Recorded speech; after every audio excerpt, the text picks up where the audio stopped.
Hey, Paul, welcome to the Interrupted Podcast, brother. I'm grateful for you taking the time today to come on and talk a little bit about your experiences and give some value out there to all the listeners today. I'm very humbled to be on your show. Thank you, and it's an honor. Yeah, man, right on. Well, truth be told, and folks will probably, a lot of my listeners are familiar, may have even heard some of your story over on Cleared Hot when you were on there with Andy Stump, and that's how we connected. And I had to reach out to you because the experiences that you had and the authenticity, the courage you have to share some of your own story, and then what we'll get into at the end and talking about some of the resources with Hook a Hero and things that you're really pushing out there with not just you, but your organization and all the folks that have an integral part of that is just something that I want to make sure all the guests, the listeners have access to, because it's an important conversation. And I think from what I can tell from a distance, you guys are doing it in a way that you're willing to listen, you're willing to grow, you're willing to learn along with the general mental health conversation in the first responder community. So that's pretty exceptional, man. So for everybody, that's a little lead up, maybe a little teaser for you where we're going to be going here with this conversation. But again, just grateful for the time here this morning. Thank you. So, and hey, you're a former Maryland guy, right? So I am, yeah. So wasn't born there. My dad was active duty Navy my whole life growing up. So I was born out of the country, moved to Virginia Beach initially, was there for about 5 or 6 years, and then moved to Maryland when I was in kindergarten and elementary school time frame, and then stayed there through high school. Grew up in Montgomery County, so I went to Gaithersburg High School for all the Maryland listeners out there. Class of 2001, go Trojans! There you go. I loved it. Had a great time in Maryland. I know you and I chatted before we started the show. Just I miss the seasons. I miss the landscape.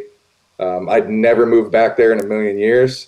But I love Florida. Being in Florida now, the last 16, 17 years I've been down here has been just absolutely awesome. But I love to go back and visit my friends in Maryland and all that when I get a chance. But yeah, I'm a DC sports fan, so hardcore Baltimore Orioles, Washington Redskins. I'm gonna always call them that. Yeah. There you go. No, that's so DMV all day. Oh, that's awesome, man. Right on. So, well, I take it you're following the Orioles' success here. 0-2 to start. Yeah, I don't know about Yeah, well, I look, I follow them, but I get a lot of hate because I'm a Pennsylvania guy. That's where I grew up, so I'm a Phillies fan. So we're doing okay right now. So you guys are doing all right. Yeah. We're doing all right. We're holding it up.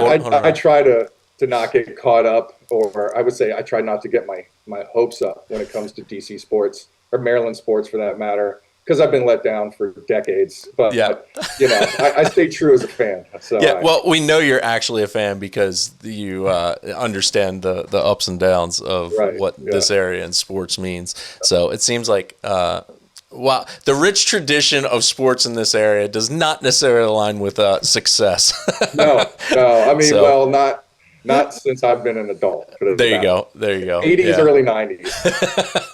So right on, man. Well, cool. Well, growing up here and with your family, would you give us a little context? Because where this conversation is going to go is going to what I believe to be talk a lot about to your perspective, where you arrived to be now as the man you are. And a lot of that really begins in those early stages, particularly in the law enforcement community.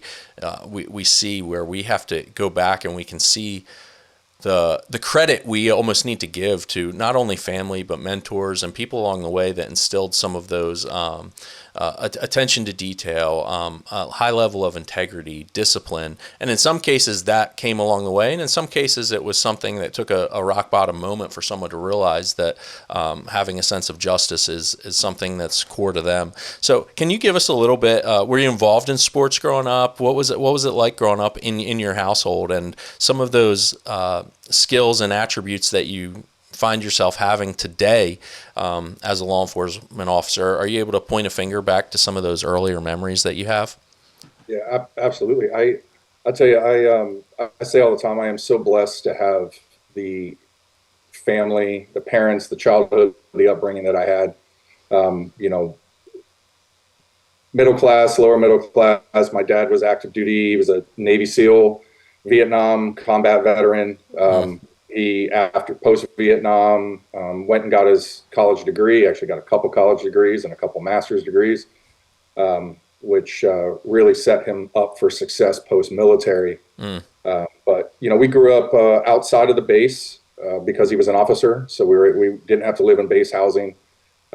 Between Subic Bay, Philippines, where I was born, to Little Creek, Virginia Beach, and then he spent the remainder of his career working out of Washington D.C. with State Department and the agency and things like that. So that's how we landed in Maryland, especially in that area.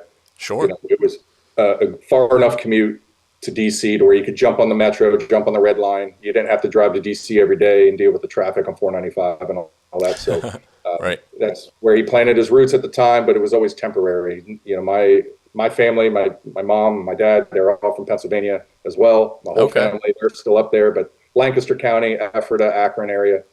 Yeah. I'm a York College grad, so. Okay. Yeah, familiar with York, absolutely.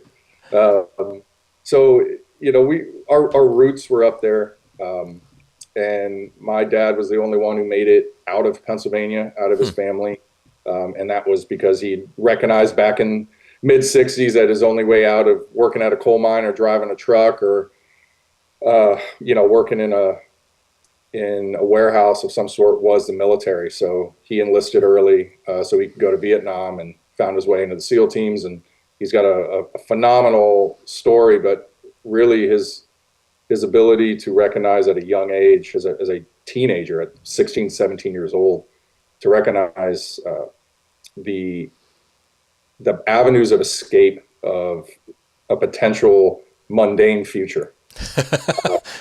Really, I mean, and it in his mid 70s now. I mean, he still carries that to his day, and everything he's done, which has set me up for success as an adult, was to instill those lessons that he physically and mentally went through.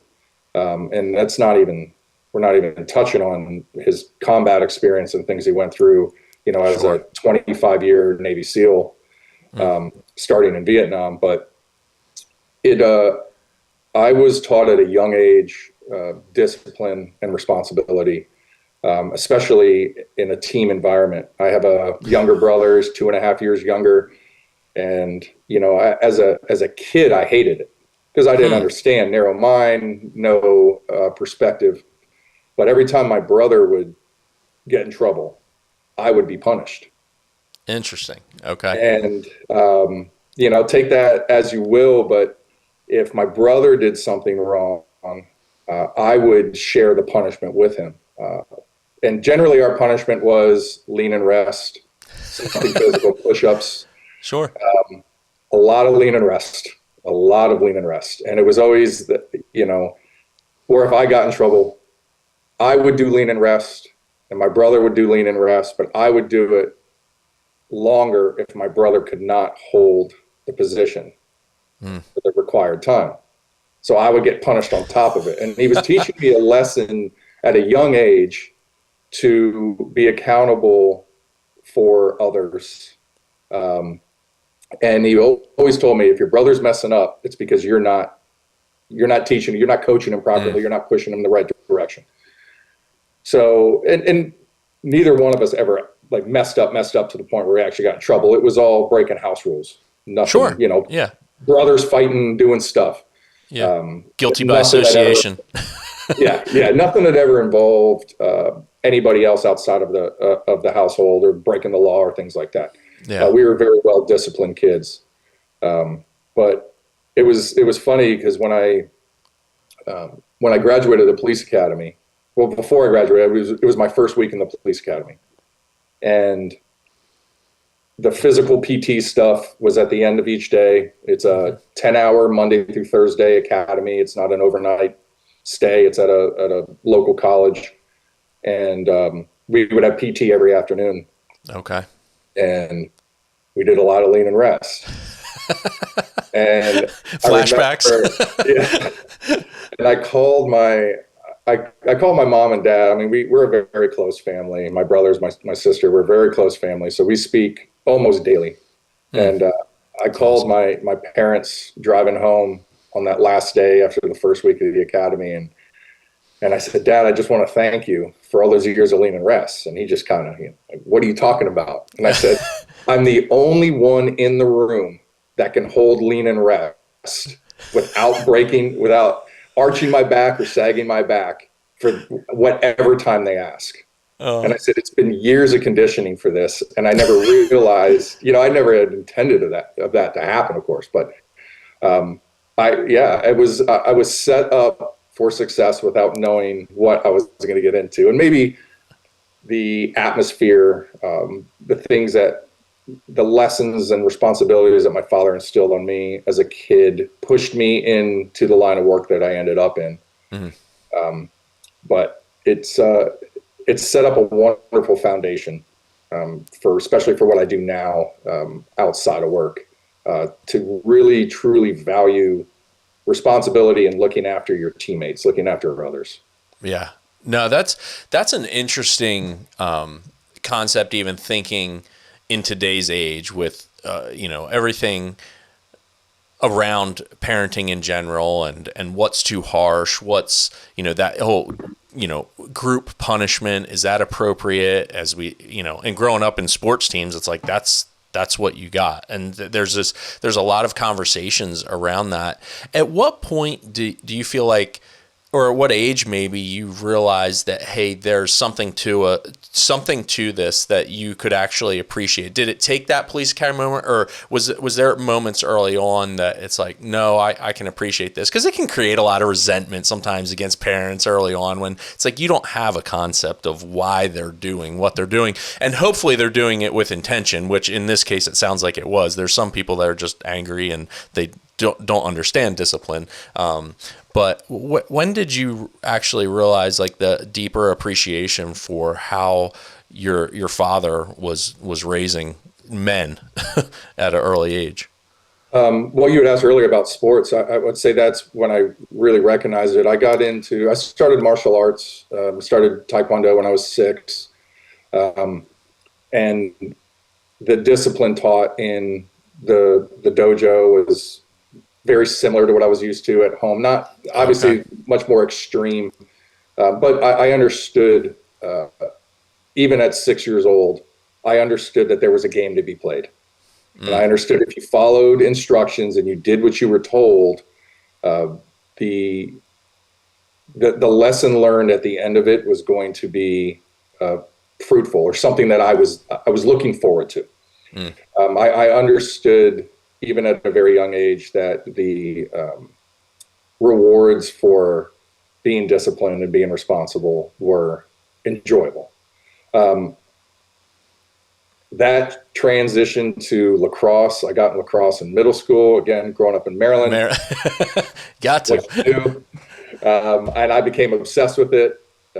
That's what actually brought me to college, was lacrosse. And I looked forward to the physical punishments. I looked forward to the PT. I understood that if I worked really hard, because I wasn't the best player in the team, but if I worked really hard and I gave 100% effort every time I did anything, that I would get better, that I would improve, or at a minimum, my teammates would improve. So that was a very important lesson. And I started again, at a young age. I didn't understand that then. It became apparent, especially once I got into college. My junior year, I tore major tear in my left shoulder during lacrosse practice. Had full reconstructive surgery.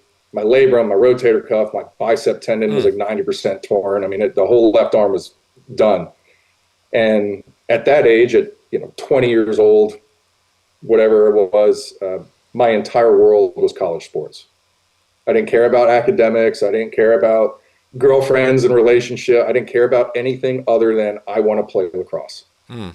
And that was really, that put me in a really dark spot, because the one thing that I loved to do the most, I wasn't able to do. Because of the foundation I had as a kid and understanding hard work and dedication, I just kind of tapped into that and said, okay, well, I'm going to rehab. I'm going to do my physical therapy, and I'm going to get back out in the field. I'm going to be better than I was before I injured myself. And, I was lucky to be able to have had that happen for whatever reason. But I was able to come back. I redshirted that initial year. I was able to come back, and my last 2 years in college. And again, I went to Shenandoah University in Winchester, Virginia. I wasn't at Syracuse. I wasn't at UVA or some big school. I was at a small Division III college, but I absolutely loved it. I loved the team. I loved the coach, and it was right for me. But I was able to come back after that injury and show resilience to where I was setting school records for points in games and season records, and assisted getting the team to playoffs, NCAA playoffs for the first time in school history. And wow. I felt very accomplished, even though over the big picture, it was an unsuccessful career. There was very small moments in there that were huge successes that I draw back on constantly with this whole mindset of, if I can just do better tomorrow than I did today, then I'm winning. And a lot of it comes from that, and how I dealt with physical injuries and adversity as a college age kid, developing as a man until now.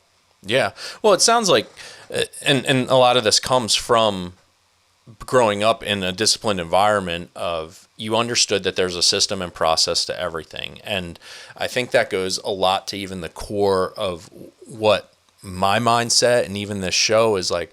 Look, if you're just haphazardly drifting through life, and when something comes up like an injury, you have to be able to fall back on a process to get through that. Whether it's mental health, whether it's physical, whether it's taking on a new goal or new skill, there's a process that you have to tap into. And what I'm hearing, and even what you're saying, is like, when you're down with, facing like career, sports career ending injuries, and, if that's your identity at that point, there's really two paths that I hear you talking about. It's like, you can sit and wallow in it, or you can figure out what is the process to get myself back to this. And that takes resources, that takes networking, that takes education in how to do those things. I understand that. And I think that goes to the day and age we live in, being able to locate things like that anymore, being the internet, or tapping into a mentor that can walk you through that process. And that's even what I hear a lot. It sounds like, your dad instilled some of that in you. I'm curious though, what was your mom's role in raising you, and what did that look like with a very disciplined father, and with his background and what he learned? A lot of times I don't want to let that out of the equation. What did she have to learn in terms of how to raise boys into men with a husband that had that approach? Because that's it can be a very, very heavy-handed approach in a way. Well, I could say this, that without my mother, I would not be the man that I am today, 100%. Discipline, structure, responsibility, I can definitely attribute to my dad's profession and lessons learned that he taught me growing up. But if it wasn't for my mom, I would have zero patience and zero compassion, without a doubt. And I say that all the time. She was absolutely the nucleus of our family, especially when my dad was deployed, because those deployments when I was young were, anywhere up to a year. So my mom is raising 3 kids by herself while my dad's in the Middle East doing whatever he's doing, or South America, or wherever the heck he was, doing what he was doing. And that was before FaceTime and email and all that stuff. So, my mom did a wonderful job of shielding us from worry while my dad was deployed to combat zones around the world growing up. And if I would not be, I would not be the police officer that I am today if it wasn't for my mom's compassion and patience, most certainly. And I'm hyper aware of that now as an adult and as a father, and trying to pass on those lessons learned to my children. Uh, she was a wonderful mom. She still is. I mean, she's fantastic. We talk almost every day. She's the best grandmother you could have for your kids. She's great. And it was a duo when they were together. But when my father was deployed overseas, it was my mother stepped up and took that role as both parents. She was the disciplinarian, and she was the compassionate mom, making sure that you were okay when you were whining about a boo-boo, whatever the case may be, right? Sure. But she walked both sides. And it was a seamless transition from both of them being home to just one of them being home. And she's a saint in my eyes for what she had the ability to do. That's awesome. Kudos to mom and the moms that do that. And in the void of a father being in the home, it's a role that, I'm sure she didn't necessarily ask for, but for her to step into that with grace, and also understanding the responsibility that comes along with that, because it sounds like, your dad was this mountain of a man to you and your siblings. And did you ever get to a point like when he was gone where you felt like you could test the waters a little bit, and then mom would have to keep you in check? Was there any of that, like, I'm just picturing like a 10-year-old, like, dad's gone, front leaning rest is gone, maybe. I'm picturing that early on where kids like to test the boundaries a little bit. It's certainly possible. I don't remember. I feel like I was just in perpetual fear of discipline from my father, that, he would whoop my ass when he got home, that I didn't want to push that boundary. Sure. It's going to be 8 months until I get that ass whooping, but I don't remember if I did push those boundaries with my mom. I don't remember doing so. I can say that. Yeah. No, that's good though. But that goes back again to that foundational principles of, when your dad's home, he put that structure in, and then the follow up, the importance of that 2-parent household, and backing each other up. Were there any moments, and maybe this will come up even later as we talk more about the organization stuff, can you remember any instances of your dad coming home and having and hearing hard conversations, or ever have worry in your mind about things that he was saying and things that he experienced? I'm curious, before we talk a little bit about more of your story, just some of those early memories, because your dad was exposed to all levels of acute trauma and just kind of things over duration. Obviously, he received high levels of training, but I'm curious if you have any memories of how he was walking that line. He did a really good job of shielding us, if he was experiencing any of that stuff, shielding us from that. I don't remember. I mean, there's, knowing what I know now as far as signs of cumulative and acute stress, I can definitely look back and recognize some instances. Sure. But he was always so steadfast. He's always so confident, and just the way he carried himself, the way he parented, the way he handled all of the situations, that at no point did I ever think that he was dealing with anything that he couldn't physically or mentally overcome himself. Again, like you mentioned it, the way I viewed him as, like this mountain of a man, like really, I mean, physically bigger, big guy, big personality. He carried himself with so much confidence, again, that at no point did I ever even suspect a bit of what some may say is weakness, or a bit of any sort of crack in the frame that appeared to be potentially,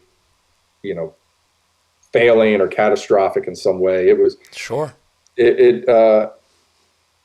I think it's a different, and I know you can understand this too. I think it's just it was a different way to grow up.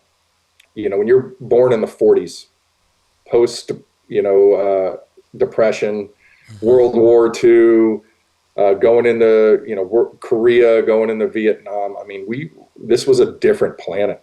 It was a completely different planet back then. And, you had to be strong very quickly. It was absolutely survival of the fittest in many ways back then, and he was a lottery winner in that aspect, with the ability to be able to do that and succeed, and carried on. I mean, now I look at him and I'm like, hey, you're really stubborn, because he finally just got his second knee replacement. Oh gosh.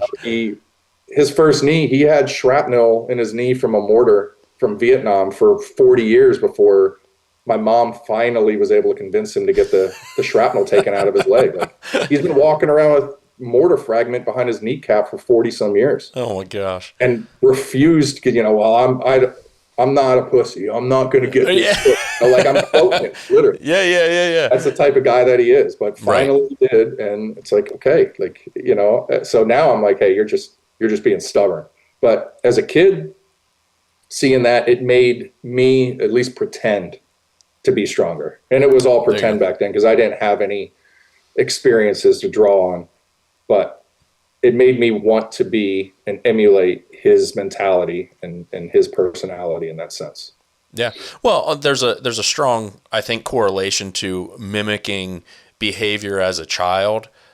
As it becomes, that process becomes that discipline of walking things out. You're modeled something, and then you start to emulate that. And then it takes into those teens, young adult years, where you see the value in it as that progression goes through, and just general human development. And it's a piece that's missing for so many people on this globe that we're seeing today, where they don't have that behavior to model after. They don't necessarily know why they're modeling it. They just know that's the person I love, that's the person I care about, and I want to be like them.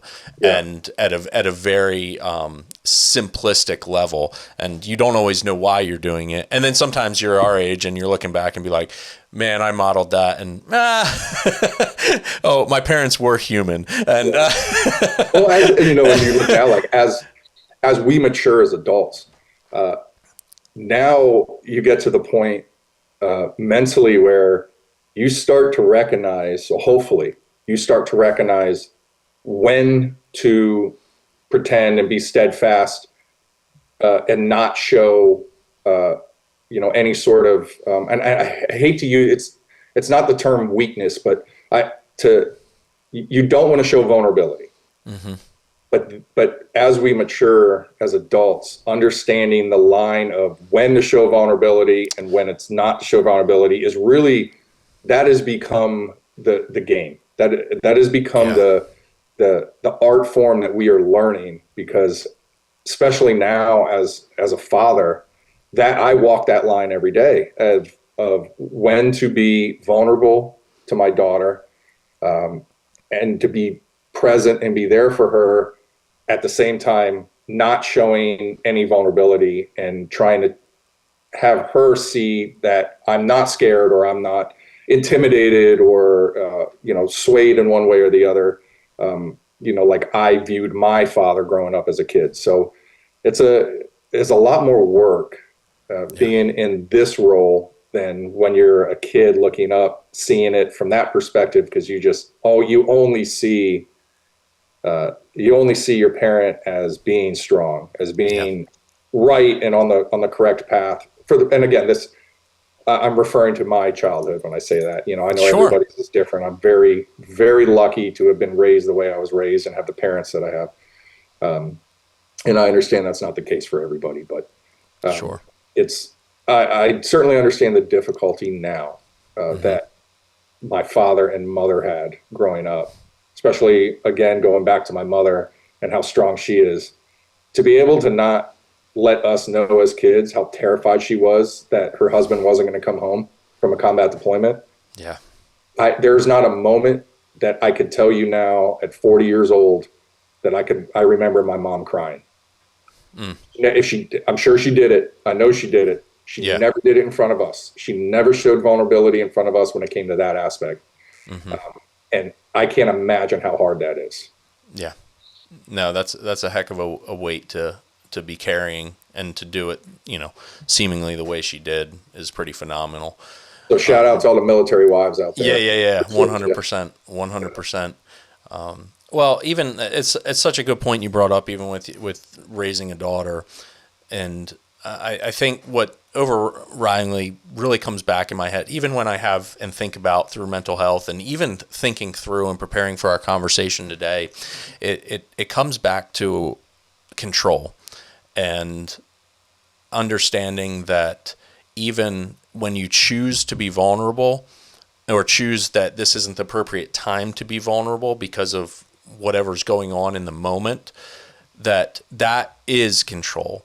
And understanding that if you're choosing not to be vulnerable when you should be vulnerable with someone or something or a situation, you're actually out of control if you're not doing that, because you're letting that situation dictate what's going on. You're not fully present and having a high level of self-awareness in that moment to say, I need to transition. I need to task switch here because my little girl needs me not to be hard in this moment. This is actually a situation that demands the vulnerability, demands the empathy, demands the compassion, and she needs something different than my son needs in this moment. Right. And that's control. That is a high level of self-awareness. And as we get into the larger mental health conversation, specifically with law enforcement, I think that's a big piece of it that I'd love to return to here in a little while. But no, thank you for bringing up that point. That it really kind of connected a dot for me, even, thinking through how I've two daughters, and my son is the youngest. And it's amazing how sometimes I catch myself being too treating them all as the same human versus giving them what they individually need in that moment. Yeah.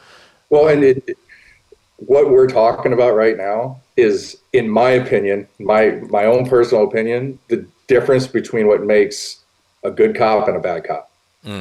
And it's that ability to control your compassion, your empathy, your vulnerability, with each, not treating everybody the same, but treating each individual call, each individual person you're dealing with what that you feel is appropriate in that moment. And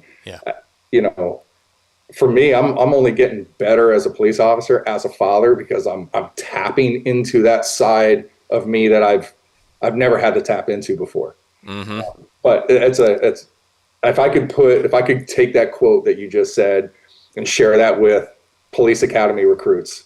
And it's like, we're talking about being a father here. We're talking about how we talk to our children, or we interact with our children. This is so relatable to being a police officer in this current day and age than it's ever been before. Like it is a perfect way to describe it. Yeah. And what is the one thing we hear that the public doesn't want from their law enforcement is the robot. And that's a robot doesn't know how to do those things. They don't know how. They don't have the emotional intelligence to switch to different moments, moment by moment. Within one call, you may have to transition through what you're trying to, as you're trying to insert hope to a hopeless situation, as you're trying to apply resources to a vacuum of resources in a moment. No. Well said. I'm babbling in a way that you said it perfectly. So no, that's phenomenal. Well, let's go down that path. But I'm curious, and I'm sure the listeners are curious. At what moment did you decide that this is a journey that I'm going to take into law enforcement? So it started in college. Well, technically high school. So it started with my decision as far as what I was going to pick as my major in college. again, by the time I was in high school, my dad had retired from the military. He was working for the federal government, doing, top secret spooky stuff, and it was cool. It was glamorous to hear some of the stuff. He was still deploying and doing some things, but again, I idolized what he did and what he had continued to do. So I wanted to get in that same path, and I'd always wanted to go into the military and follow his footsteps. And that really kind of changed. Well, it got reinforced September 11th, 2001. So I was a freshman in college.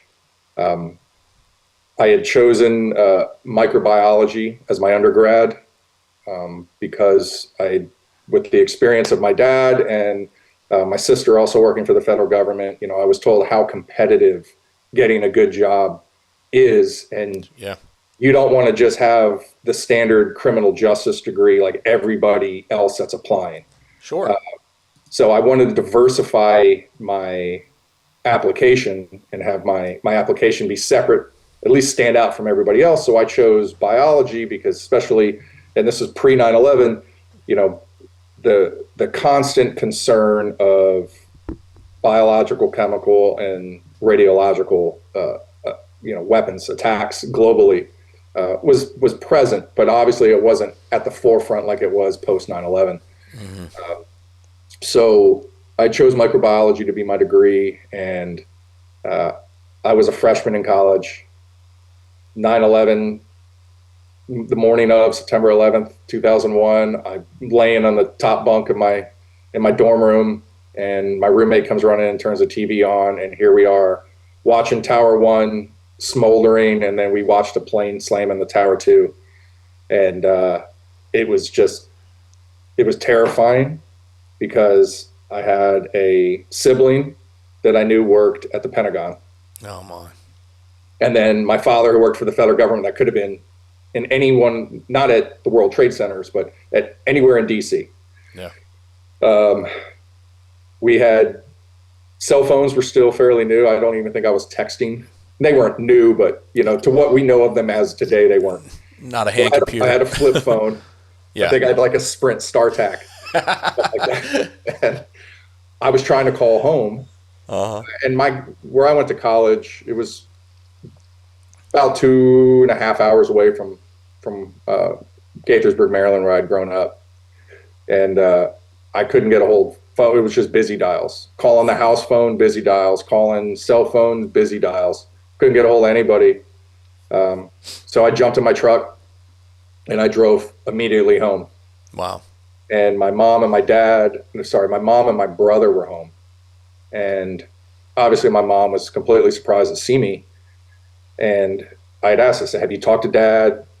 Have you talked to Jill? Like, what's going on? And we hadn't heard from either one of them. We eventually, within a couple of hours, got a call from my dad. He was actually in Mount Weather, the underground White House over in the mountains with the vice president and some others. So he was perfectly safe. But even then, in that moment, with DC burning down, New York burning down around us, I'm getting yelled at for driving closer to the problem. I'll never forget. Bad decisions. He's like, why would you leave the safety of the mountains to drive home? It's like, well, I'm the middle kid. I'm like the protector. I want to make sure everybody's safe and everybody's okay. And that was my first reaction, was just drive home and make sure the family's okay. There was nothing I'd be able to do, but I didn't know that.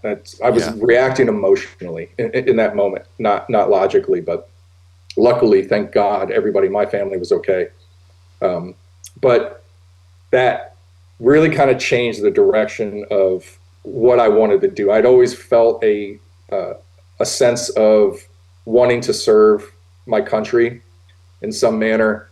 And we had a Army National Guard base on campus where I went to college. And when I got back to school a couple days later, I immediately went in there. I took the ASVAB, and I'm like, I'm going to listen. I'm enlisting in the Army. I'm going to work.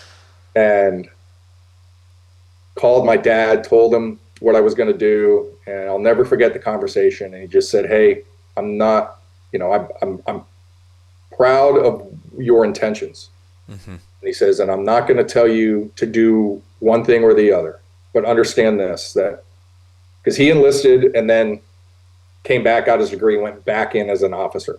Okay. So he had said, "If you want to go into the military, that's fine, but finish your degree and go in as an officer." And he said, "I promise you the war that will start from this is not going to be over by the time you're done with college." Obviously, we didn't realize it was going to be 20 years long, Sure. but in November of 2001, it seemed like, hey, this was going to be much like Desert Storm, or like, we don't want to miss out. Let's get in there, get some, and go home. So obviously, I respect everything my dad says and the advice he gives me. So I took that advice. I said, okay, I'll focus on sports. I'll finish my degree, and then I'll go into college, or I'll go into the military as an officer. I'll go to officer candidate school, and I'll go that route.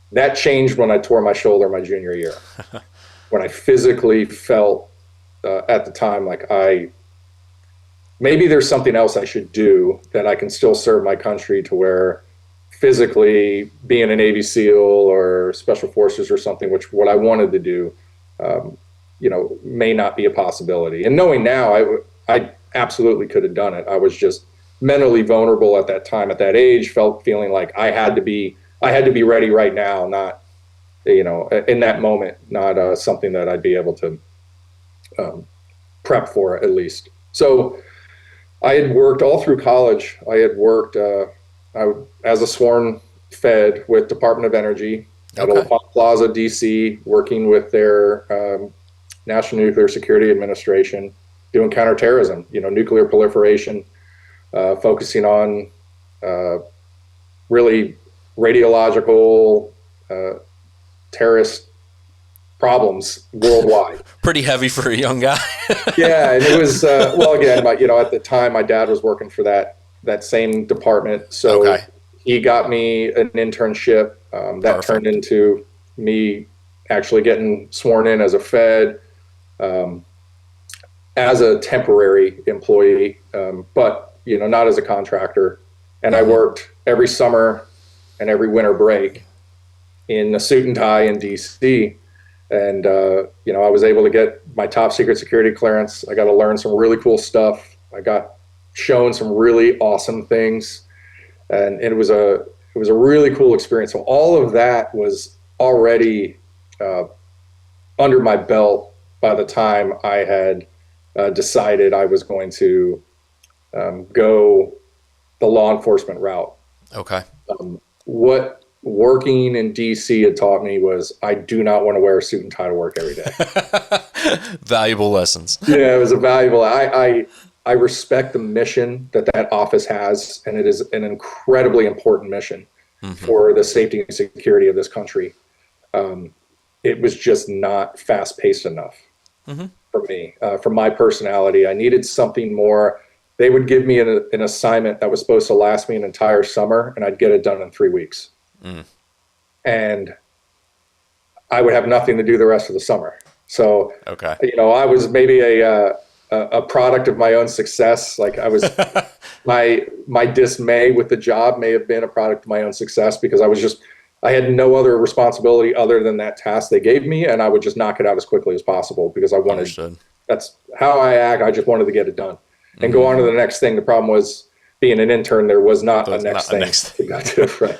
So, but it was good learning lessons, and especially that it was a professional milestone that most people achieve post college, or maybe after years of some sort of other professional work prior to getting into that. So for me to get that experience as an early 20, starting at 18 years old, early 20s, going into law enforcement was at the time was merely going to be a stepping stone. I wanted to go back into the federal government, but I wanted to do some high-speed stuff. Yeah. So my goal was, let me go be a cop for 3-4 years. And I've mentioned this before, that I had what I would consider, from what I have seen, I had like the perfect childhood. I had loving married parents. I was taken care of. I had food on the table every night. We had family dinner every night. I was given all the opportunity in the world to succeed or fail. Mm-hmm.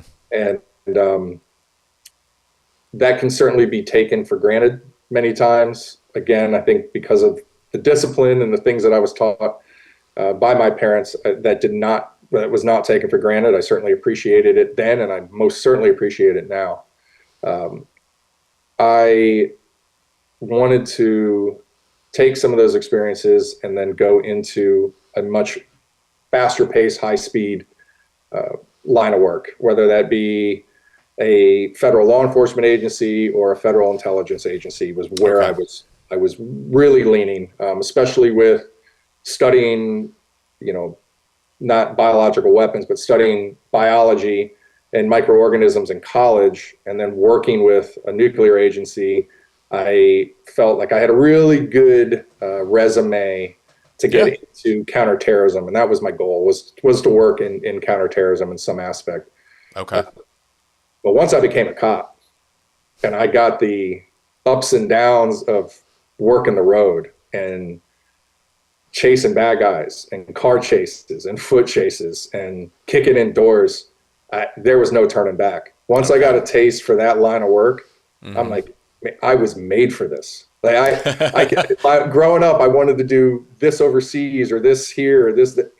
Man, being able to impact a local community by putting bad guys behind bars was so fulfilling for me. I'm like, this is it. Like this is my career. All that other stuff, that was cool. This actually makes me feel good. I actually feel like I'm making a difference. Yeah.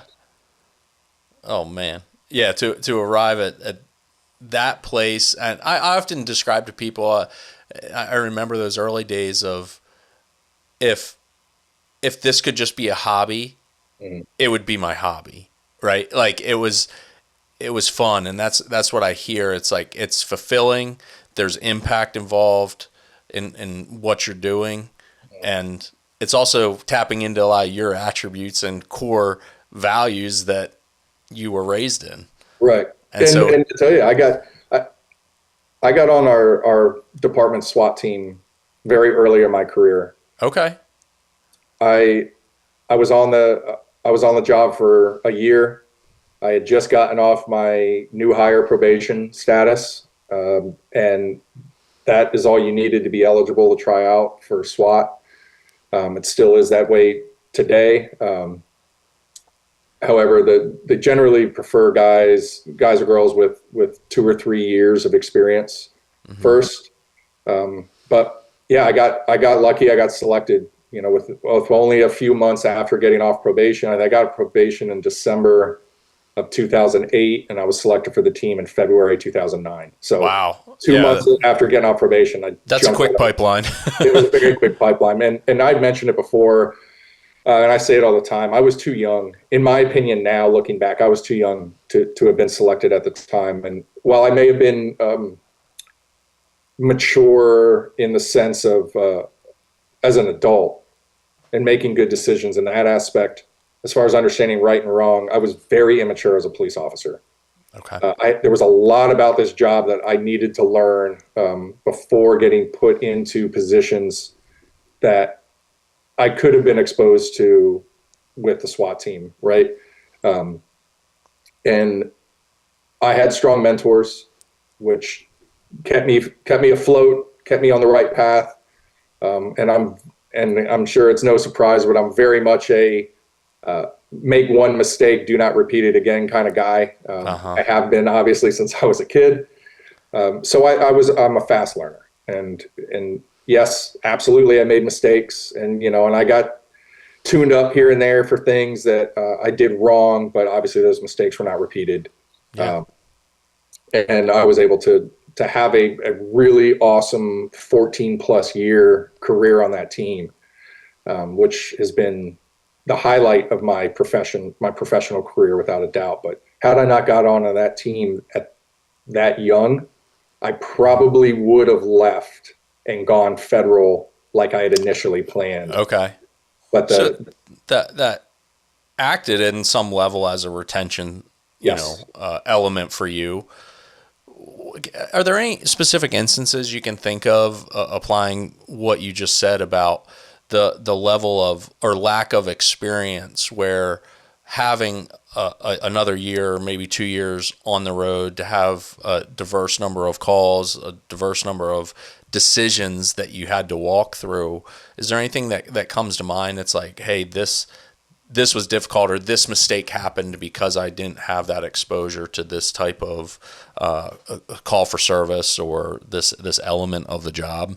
Well, I don't know if it's any particular incident. I think it's more maybe my, at the time, my professional image, my professional reputation. Okay. To be completely candid with you, guys, you make that team and you're instantly looked up to within the department as a resource, as an experienced cop, which I was not. And there were calls, when I was on the road, there was incidents that I was involved in that I would have supervisors come to me going, "Hey, Paul, you're on the team. What should we do?" Okay. Yeah, And, that makes sense. I'm going back to pretending. I was pretending to know what the hell I was doing, and I didn't know what the hell I was doing. Yeah. And I didn't have that experience to draw on. And yeah, I would make, if I had to make decisions, I would make decisions, but it was totally pretending. That confidence was fake. The confidence that I had in that decision was fake.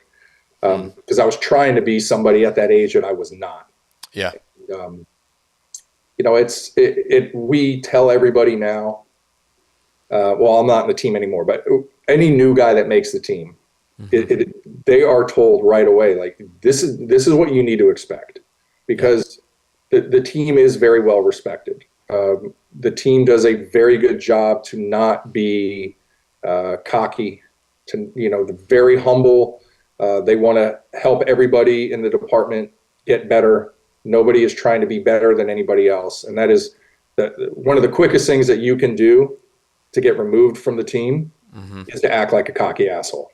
You're going to go right away. Like, we don't have that. We're not in that environment. We don't have time for that, because that's not what we do. We are quiet professionals, and our job is make everybody else around us better. Yeah. And not that wasn't present when I was new, but that wasn't spoken out loud when I was new. It was a different mentality back then. It was very macho. So you had to be the guy at all times. You had to be the guy. And luckily we've matured since and gotten much better since then. But yeah, it was a false sense of confidence that I had, because I felt I had to be somebody that I wasn't, because I had a 4-letter pin on my uniform that said SWAT. Yeah. And that's where I look back now and go, man, I was not ready to be put in that position at all, because I was not experienced enough. Yeah. No, that's a hard realization to come to, because if someone puts that expectation on you, you want to be able to provide an answer. You want to be able to fix a situation where there are questions. But and sometimes, not all the time, but it does lead to poor decision making or a less efficient path forward, where it's like, yeah, maybe both roads in terms of a decision point will ultimately get there, but there is a better way to do it, or a safer way to do it, or provide better outcomes. So yeah, that's a hard realization. Look, arrogance just breeds poor decision making, and a lot of times it also it hurts morale too, because when you have that one person that's elevated to a position, whatever attitudes they're pushing down through the chain, it becomes pervasive very quickly. And yeah, you guys, you have a lot of power in those positions within every organization. I think there's those teams that are looked up to, no matter what they are, that are like, that's the pinnacle. And people get on those teams for a variety of different reasons. Some are earned, some are placed, but the fact of the matter is they are on that team. And so there is a certain expectation put on them by the rest of the organization, whether it's law enforcement or a private business.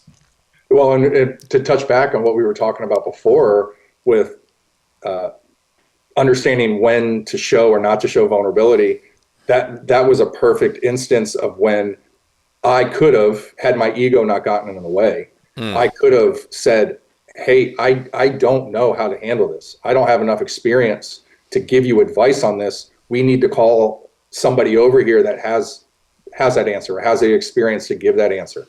But being a young guy with an ego, I didn't understand that then. I thought I had to be somebody else. I had to be something that I was not.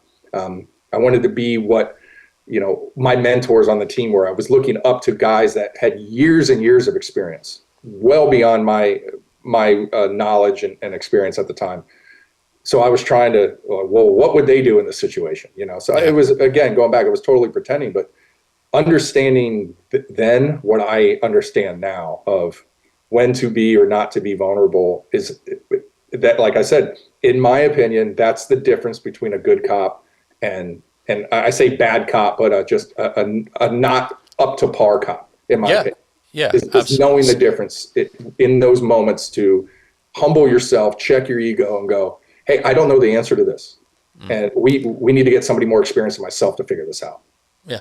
I don't know. Those three words do not disqualify you from participating. And I think that fear is why people just make a decision when they're not equipped to make a decision. Because it goes back to the control again, is I don't know if I admit that means I'm not qualified to do what I'm doing. And I don't necessarily think that's the case. You're still growing into a position. I think that crosses the line into mental health as well. Part of this conversation is to say, I need help does not disqualify you from being able to do what you're doing. And that fear of disqualification is a driving force that leads to worse decisions. And I hate to see that.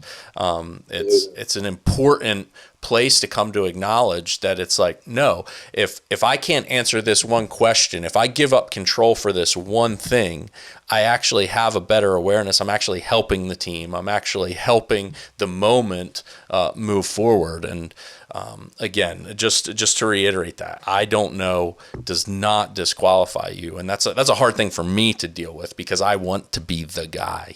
Like, if you got a question, come to me. Right. And we all do. Hundreds of thousands of things I don't know and am not equipped to handle. Yeah. And that it pains me, Right. Well, and I can think of one instant, a circumstance that occurred where I was overconfident in my ability that, and I can't control the actions of a suspect as far as their decision-making process, but I had a hard time. We had an armed robbery go out. I was assigned to our street crimes unit. So we were uniformed, but in unmarked police cars, and we were strictly proactive. And our goal was to go out and just combat in progress felony crimes. Okay. That was our goal. So It was as fun as it possibly could be. Vehicle pursuits and foot chases, going from hot call to hot call to hot call. It was awesome. And in the downtime that wasn't happening, it was all proactive traffic stops, trying to combat violent crime as far as taking illegal guns off the street and things like that. So right on. Yeah. We got into a lot of fun, a lot of really cool situations. But we had one where an armed robbery went out, commercial robbery at a video game store, and we were able to. We got lucky. We picked the right direction that the car would go, and we found the car. We got behind the car. Everything was lead up. We had a tactic that is commonly used, a dynamic vehicle takedown, where two unmarked cars pinch a suspect vehicle in between them, and then we go through procedures for occupant extraction from there. Sure. And it was a single occupant, single suspect in this car, and we were able to get another unmarked vehicle in front of it. We got the vehicle block set up, called the takedown, perfectly executed takedown. Kind of quasi-compliance from the suspect in the driver's seat. Hands were on the steering wheel, but then he would put them down. Hands on the steering wheel, then he would put them down. So my role in that takedown was driver extraction. I was to go hands-on and take him out, so I didn't have my gun out. I wasn't lethal cover. Lethal cover was coming from the front of the vehicle at the time. And I got the all clear from my partners up front that we have compliance. They said, hey, he's not wearing a seatbelt. You're clear for extraction. So we had trained this. We trained it at the time. We were training it quarterly. Okay. But we were training it. We were executing it on the street. I mean, weekly, multiple times a week. We were pulling people out of cars. Sorry, I'm getting a notification. We were pulling multiple people out of cars weekly. So I had a lot of reps, hundreds of reps at this point. Well, nobody had ever fought me pulling them out of the car. So complacency, right? This person that I'm about to pull out of the car is going to do what all the other people have pulled out of the car, including my own training partners who were good bad guys to get out of the car because they didn't want to get hurt. Right? Of course. At no point did we set ourselves up for adversity in that aspect.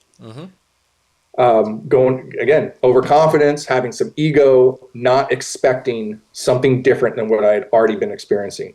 And I pull this individual, straight armbar extraction, pull him out of the car, and I was standing taller than he was because I was on a raised median in the middle of this divided road that we were on.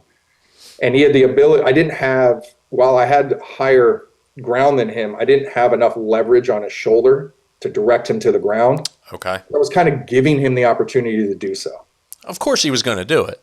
Of course he was going to do it. Everybody else had before him. Right. Well, he didn't, and he stood up. I don't remember if he punched me in my abdomen or just tried to grab me, but some sort of strike took place to where we basically just wrapped up bear hugging. He was trying to pull away. I was trying to hold him against me, and we kind of spun, almost like pirouetted all the way back to the driver's side door of my car. Wow. Okay. I had him pressed against the driver's side of my car door, and his right side was pressed against the door. I'm belly on him, pressing against him with both my arms wrapped around his arms. And I recognized his right arm was digging in his waistband. As I turn to look behind his back, I see the handle of a handgun. He's pulling a gun out of his waistband. Now, I had no experience in that moment as to what to do. You know, I had training. Sure, I was taught in the police academy a straight armbar takedown. I learned that if I threw a knee strike to his nerve on the outside of his thigh, that it would change his posture and I could then direct him to the ground. But that was not the position I was in. Right. I was in a clinch position without any training on clinch work, without any sort of stand-up fighting training, any sort of jiu-jitsu, Muay Thai, any of that. So what did I do? I just hung on. I tried to just pinch his arms against his body. And then the panic is setting in. Because I'm at the point now where this guy's pulling a gun on me and I don't know what to do. Wow. And that overconfidence of I got this really quickly turned into, oh shit, I'm about to get shot. So I started shouting to my partners, he's pulling a gun, he's pulling a gun, he's pulling a gun. They are trying to move around the cars to get to me. I feel that the gun actually came out of his waistband. It's in his hand now, and it's in front of his body. I'm behind him.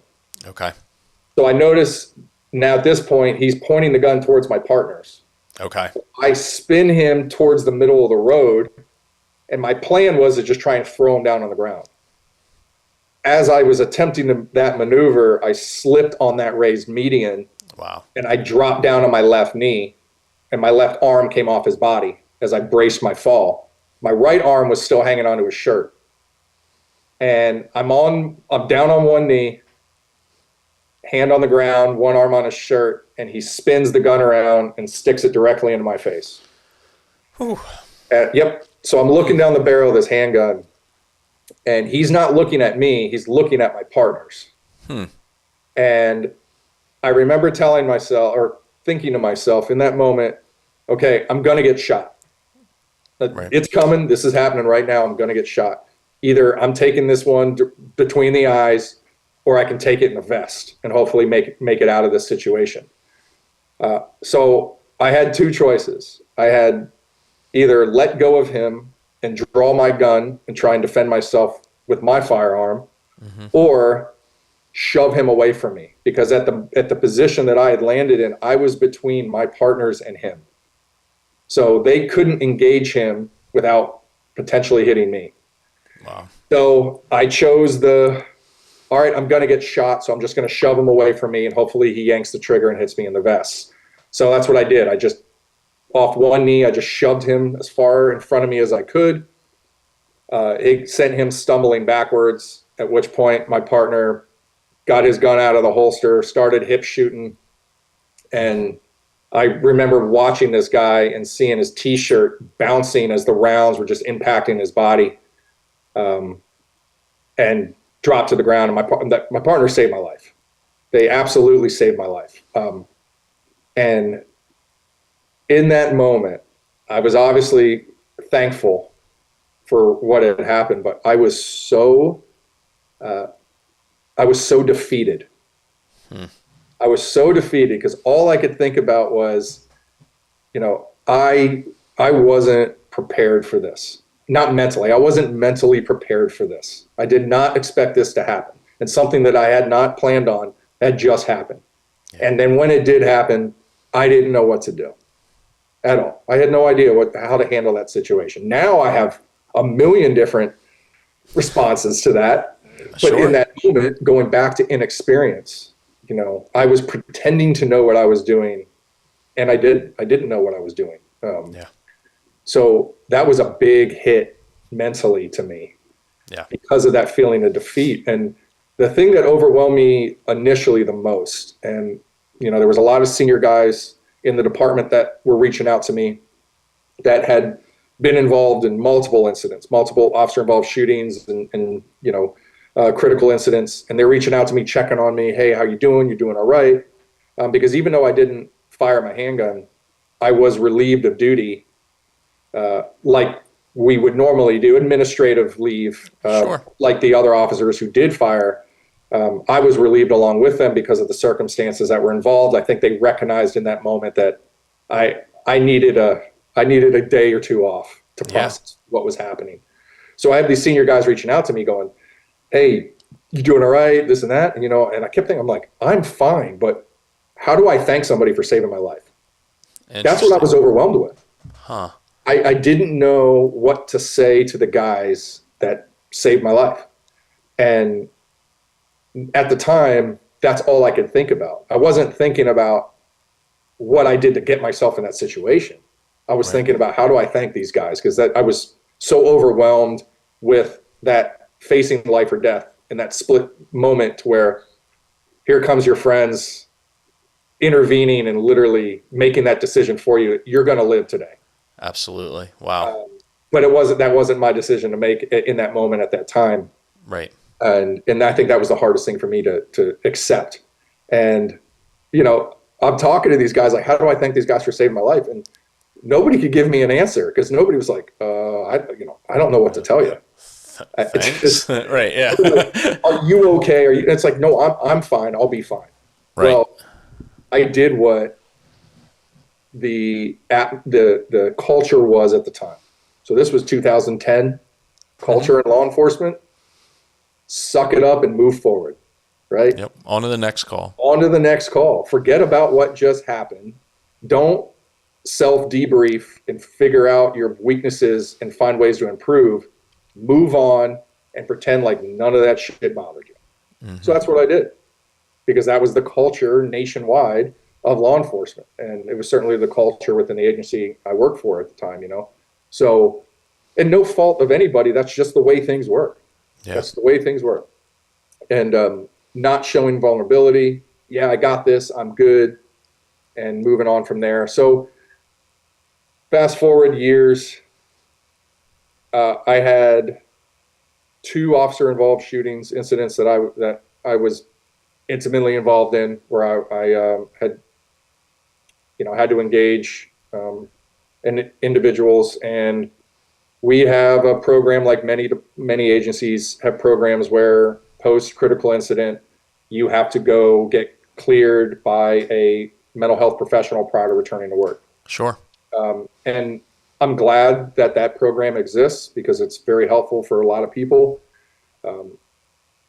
I did not have good experiences with the counselors that I had to speak to in that process. I didn't know it at the time. I know it now. It's all retrospective. Looking back, they weren't good experiences. Yeah. But in the moment, I was going with the flow, and it was, they're asking you questions that may prevent you from going back to full duty. And you're lying, going, no, I'm good. I want to get back to work. Because the last thing you want to do is be away from your friends, away from your coworkers, your squad. And there's a lot of value in that. So my second officer-involved shooting, I go in there, and I wanted to talk about that incident that occurred where that gun was stuck in my face. Interesting. Okay. As I finally was realizing, I was coming to the realization that I was carrying a lot of weight about my own personal failures in that, and I was finally recognizing my ego had subsided to the point where I was recognizing, like, hey, I need to address some of this stuff that had been bothering me, so that way I can move forward and actually improve and get better and not be stuck on that. And I had a counselor that didn't care at all about me wanting to talk about that. I had a counselor that was checking boxes on a sheet of paper that wanted me to get back to work so he could get the next officer in his office, just as much as any officer goes in there wants him to do that for them, Sure. But here was a moment of vulnerability for me where I didn't want that to happen. I wanted to actually see if something was wrong with me, which was the biggest thing. What was the time frame from that incident to when you actually had this encounter with this counselor? 3 years. So this was 2013. I had that incident where the gun was stuck in my face was 2010. I was involved in an officer-involved shooting in 2011, and then another one in 2013. Okay. And that's what precipitated that conversation. Yeah. It did. Now, looking back, were there things that continued to weigh, like as you just have processed and unpack, were there actual, whether they were full-on symptoms or just memories or things that it's like, no, this was growing over that time that made you actually want to bring it up? So it was growing. And, I mentioned this, I was speaking to an officer the other day that was reaching out for some help, discussing some of the things that they were experiencing or that they're experiencing. And I told him this, in my opinion, it was completely self-induced. So I was very big into CrossFit, big physical working out. Like that was my life, outside of work. I would use that incident, the anger that I felt from what was just my failure to react, in my opinion. But the anger that I felt from that guy sticking the gun in my face, I was using that as motivation to get hyped up before lifts. Wow. And I would use it throughout my workouts. Interesting. I was firing myself up. I was tapping into that aggression that I felt in that moment. Yeah, never again. Yeah. Never again. And, I can feel it now describing this because it's still present, but I wasn't aware of what I was doing to myself, what I was doing to my brain. Because what I had essentially done is over a course of a couple of years is I had brought that aggression, that anxiety to the very front of my being, the front of my brain, to where anytime I was stressed, that is what I would experience. That's what my body would feel. A negative emotion to push through something. Yes. I would feel that anger. I'd feel that adrenaline. I just wanted to punch something or throw some heavy weight or do something to get that, to physically try and get that aggression out of me. Yeah. And it was happening nightly. I was laying in bed and I would be stressed about a bill and boom, full on, like almost immobilizing anxiety attack. Yeah. I will not be defeated in anything. And then I couldn't sleep because I was amped up. And then I would get mad that I couldn't sleep because I had to wake up early the next morning for something. And then that would just compound and compound. And then this went on for years. And I was a stress mess. At work, I was fine because I was busy.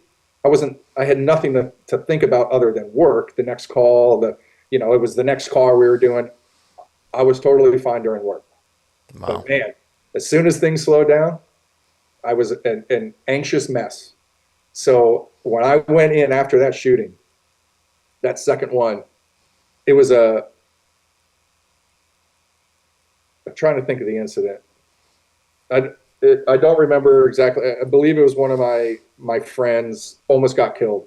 Okay. Took a round. Literally, there was gunpowder on his ear. The gun got stuck in his face, popped off, and we thought he was dead. But it was very stressful in the sense of it was chaotic that I thought I was losing one of my best friends at work. Absolutely. Yeah. So thank God that didn't happen, of course. But I'm in there and I'm speaking to this counselor, this mental health professional, if you will. Mm-hmm. And I'm starting to talk about these symptoms that I've been dealing with for 3+ years. And all he wanted to ask me about was, is my job like TV and the show Cops? Mm. And he's asking me about like Hollywood stuff about the job. And it's like, I'm not here to talk about running lights and sirens, 100 miles an hour chasing a bad guy. Right. Like, I need to talk about this problem. But he was disconnected, didn't want to discuss that. It was all about the glamour and glitz of the job and not about it. And I immediately shut down. Okay, this guy doesn't want to hear what I have to say. I'm trying to be vulnerable. Yeah. I guess we can't be vulnerable. So went down a deep hole with that. And it was more just lack of confidence in myself. I felt like something was wrong. I had no empathy with things I was dealing with at work. You'd see dead bodies or whatever. Didn't give two shits. Couldn't care. No association between me and a victim. So I didn't care. And that probably wasn't necessarily an active feeling, right? Yeah. Like you weren't like telling yourself, I don't care about this. It was just like, nope. And what I'm hearing is that was just like baseline. It's like, hey, the job, it's just baseline. Yep. Move on. Let's keep going. I didn't, and again, what I'm saying, what I'm describing to you now, this is retrospectively, these are things I've recognized now. Sure. That I was experiencing back then. And I didn't realize it in the moment back then that things weren't normal. Mm-hmm. And going back to what I touched about, from things, character traits I was able to get from my mom of empathy and patience, none of that was present during those years. None of that was present, which isn't me. That's abnormal outside of me. I'm a caring, patient individual 99% of the time, so that it wasn't until years later that I'd recognized that. And, luckily it didn't get myself or anybody else I was with hurt, but it could have, it absolutely could have, because I could have been complacent. I could have taken something not as serious as I should have, or maybe not recognized the threat or the danger that was present because I was, ignoring it. And we see that all across the country in our line of work of people underestimating things. Yeah. And situations or people and not taking it serious. And I don't mean drawing your gun and sticking it in everybody's face. That's not what I mean. I just mean being hyper aware, hyper vigilant of your surroundings and the circumstances that are unfolding in front of you. Yeah. Where are you paying attention? Now, did you, prior to the academy, and even maybe during the academy in that first year on the job, would you say you at least could understand some of your own attributes to say that, like, hey, I operate at a high level. I'm a highly disciplined person. I'm a man of character. I can be compassionate. I do exhibit empathy. Basically, character traits and qualities that you brought to the table. Where I'm driving at, I'll kind of open up the box, is that in order to know that you're having change in behavior, change in emotion, establishing that baseline for understanding your own identity, and not that you can't evolve and change as you grow up and mature, but that it's like, hey, I'm a different human being in some negative ways from when I started the job because of what I've seen. Because a lot of times I think we just associate it with, like, I'm a 21-year-old, now I'm in this high stakes profession. I'm becoming hyper aware. This is just me growing older, and it's normal to change, and to be able to see what is the discrepancy, what is normal for what you're exposed to, what are you dealing with, and it's like, no, now I'm operating outside of who I am based on what I've seen. And those, a lot of times, it takes a counselor, it takes people with a high level of understanding and introspection to be able to arrive at that. I don't know if that kind of makes sense, what I'm trying to flesh out there, and Right. just you understanding yourself. I did. Well, and I would say what kind of opened my eyes, and I could probably pinpoint one specific incident, but what opened my eyes was I started to not fear for myself Okay. at work.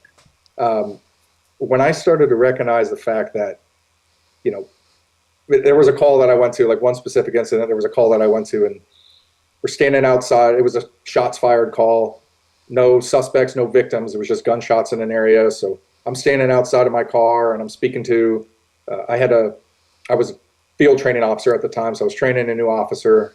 I'd gone back to the road, left specialized units, and standing there, and all of a sudden 7 or 8 gunshots pop off a couple houses down from us. And the recruit that I had and the supervisor that was there immediately hit the deck behind the car, took cover. And I'm standing there, didn't even flinch, didn't move. And I just looked down the street like, who has the audacity to shoot at me?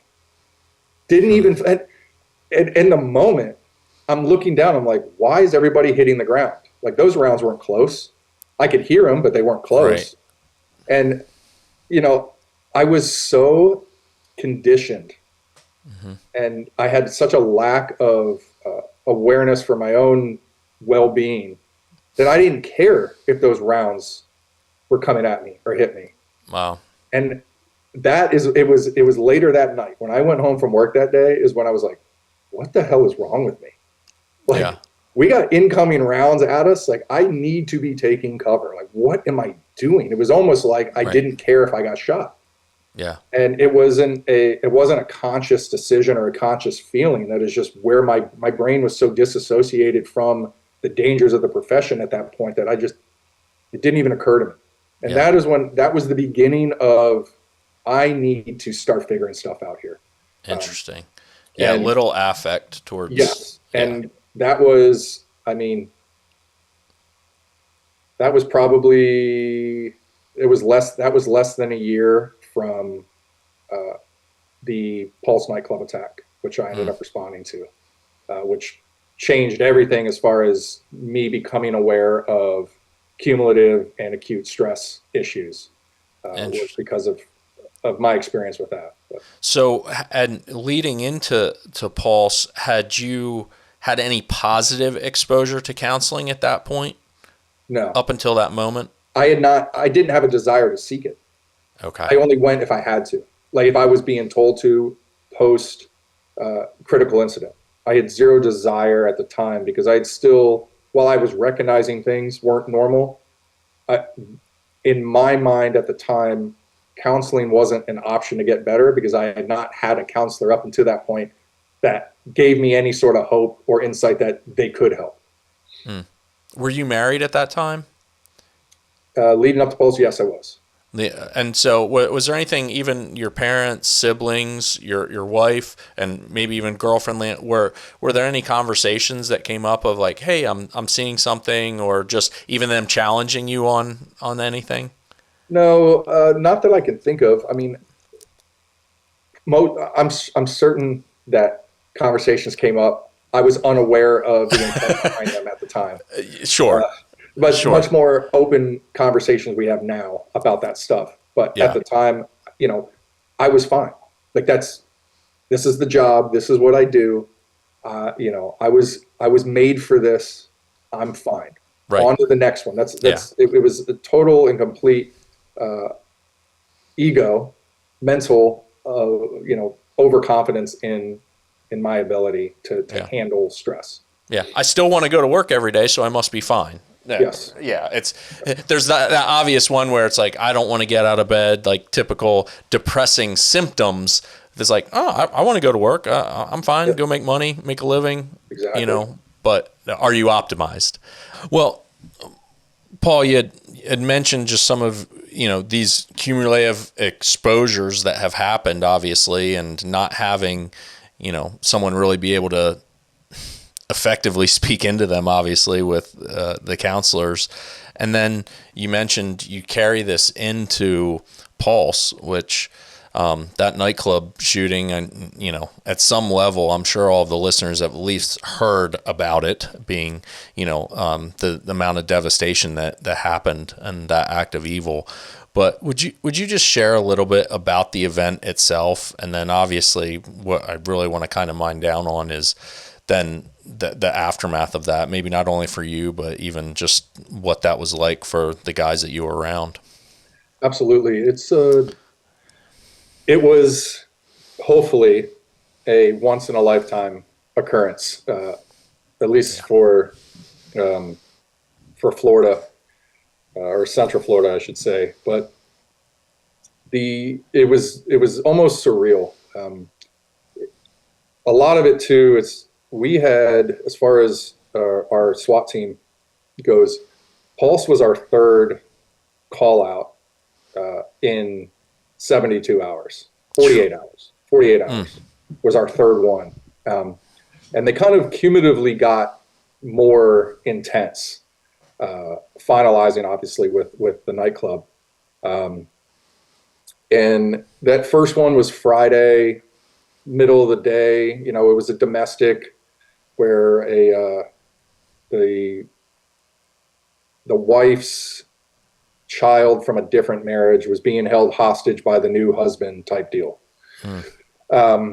Luckily, it ended peacefully. 517 gas is a game changer when it comes to people wanting to either exist in that toxic environment or not exist in that toxic environment. Sure. So, it definitely persuades decisions. So we were able to get the child out of there by breaking a window, and the suspect had fallen asleep. So we were able to break a window, jump in there, get that baby, get out of the apartment, and then we only had to deal with the suspect inside and some chemical agent and some convincing and peaceful resolution. And then that was middle of the day, and then the next day, so that was a Friday. So then Saturday midday, we had another call out of a highway patrol was in a pursuit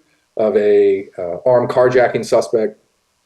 That individual exited the highway, found his way into a residential neighborhood in an apartment complex, and kicked the door into a random townhome, made entry, and held the occupants hostage. He was armed, and that turned into a hostage standoff, and that was hours and hours of negotiations. The individual was just completely crazy. I mean, wow. Whether it was substance induced or he was just flat out crazy, there was no negotiating with this individual. Right.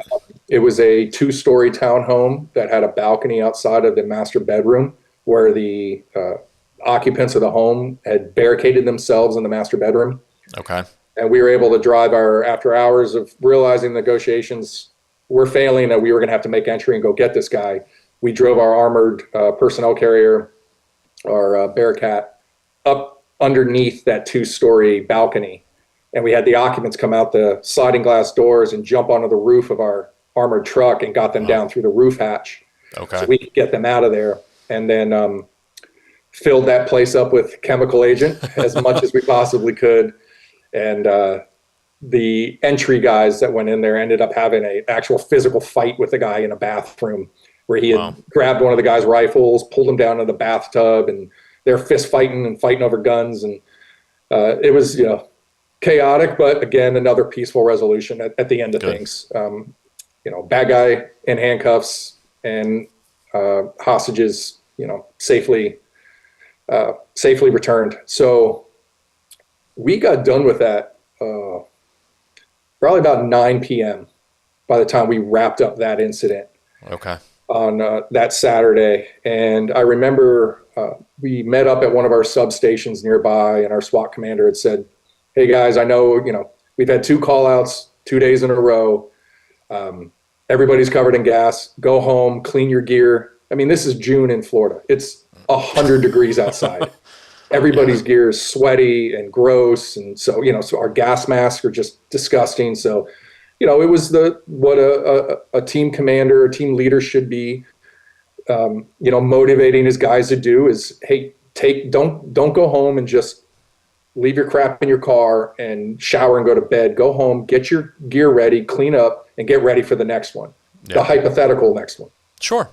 So that's what we did. I think I went to sleep that night around 11:30 at night, and close to midnight, and my pager went off at 2:05, 2:06, and it was active shooter, full team SWAT call out, gave out the address, and I didn't believe it. It was surreal. Like, I mean, I was reading it, but it wasn't hitting me what I was reading. And again, I'd only been asleep for 2 hours at least, so I was just, mid-REM, just completely out of it.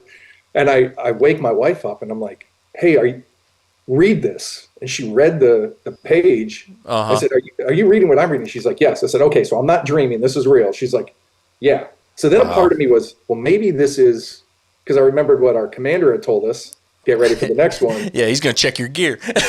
So I'm thinking maybe this is some sort of readiness check, which we have never experienced, but occasionally we'll have training call outs and things, but normally we're prepped for that kind of stuff. Okay. So there was a bit of doubt of maybe this isn't real, because I think more than anything, I didn't want it to be real. I did not want this to be a real thing. So I'm like, okay, this is happening. Jump in my car. I'm on scene within 20 minutes. Okay. And I pulled up. It took place at an intersection. The club was located just south of downtown Orlando, not in our main bar district that they have where the roads are shut down or things like that. So this is tucked away between commercial and residential homes. And we have the major road that runs north and south through downtown Orlando, and it was situated at an intersection just off of that. So I came down that main road because it was a direct path, and I pulled into a 7-Eleven parking lot, which was just catty corner across the intersection from the nightclub. Okay. And there was 100 police cars. I mean, you name it, agency was there. Everybody was there. And I got out of my car, and I'm, again, just, it's surreal. Didn't feel real. I'm looking around, and there's people running everywhere. There's ambulance lights and sirens. There's police cars with lights and sirens left on in their cars, even though they weren't even in their car. They just didn't even take the time to turn that stuff off. And it really added to the confusion and the chaos of the whole environment. And directly across from me was Einstein Bagel shop, and which was directly across from the nightclub. But behind the bagel shop was a big parking lot. And that is where the initial responders had set up a casualty collection point, a CCP. Mm-hmm. And there were just, dozens of people back there, and paramedics, firefighters, treating victims, treating casualties. And I got out of my car. I didn't know where to go. I was one of the first ones to respond from the SWAT response. And I didn't know where to go. I was trying to, radio, it was trying to key up to find out where people were, even though we were on our own dedicated channel. Everybody was so actively doing something that nobody was, in that moment, at least that early, nobody was taking the time of, hey, we're meeting here. Because the we're meeting here spot hadn't been established yet. Wow. So I get out of my car, and I'm standing there, and I look across the road in front of me, and I see all the casualties being treated. And the EMTs, the paramedics were using saline bottles to squirt to clean off the gunshot wounds and the injuries, just so they could better assess what they were dealing with. And there were so many people, and mixed with the saline, and the parking lot was like downward sloping towards the road I was on. All of that blood was just running down to the road into the gutter. Wow. And it was a literal stream of blood running down the road. And the smell of iron in the air, because there was so much blood, the smell of the iron in the air was overwhelming. Like, I mean, I've described it before, like somebody hitting me in the face with a handful of pennies. I was physically frozen in place, trying to figure out what I was actually observing. Right. And it was very overwhelming in the moment. But then I realized, okay, so I need to be somewhere and do something quickly. I mean, that may have lasted a couple of seconds. For me, it felt like an eternity in the moment. Right. Yeah. So moved my car, recognized I was not in a good spot. I was in the hot zone. So I got to moved my car down the street a block away. At the time, I was our team is structured with 8 dedicated snipers. And then we usually hold 2 or 3 apprentices that are sniper school qualified. They go to sniper training, trained up, ready to go. I had been an apprentice for like 6 years at that time. Yeah. Okay. No, 4 years.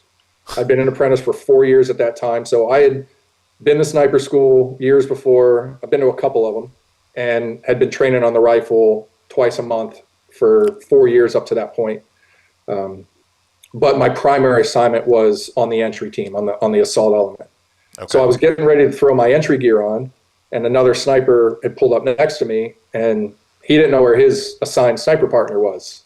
And it was kind of like, hey, we need to get eyes high to get coverage over this building ASAP, because at this point, all the shooting had stopped. We had the suspect barricaded into a bathroom.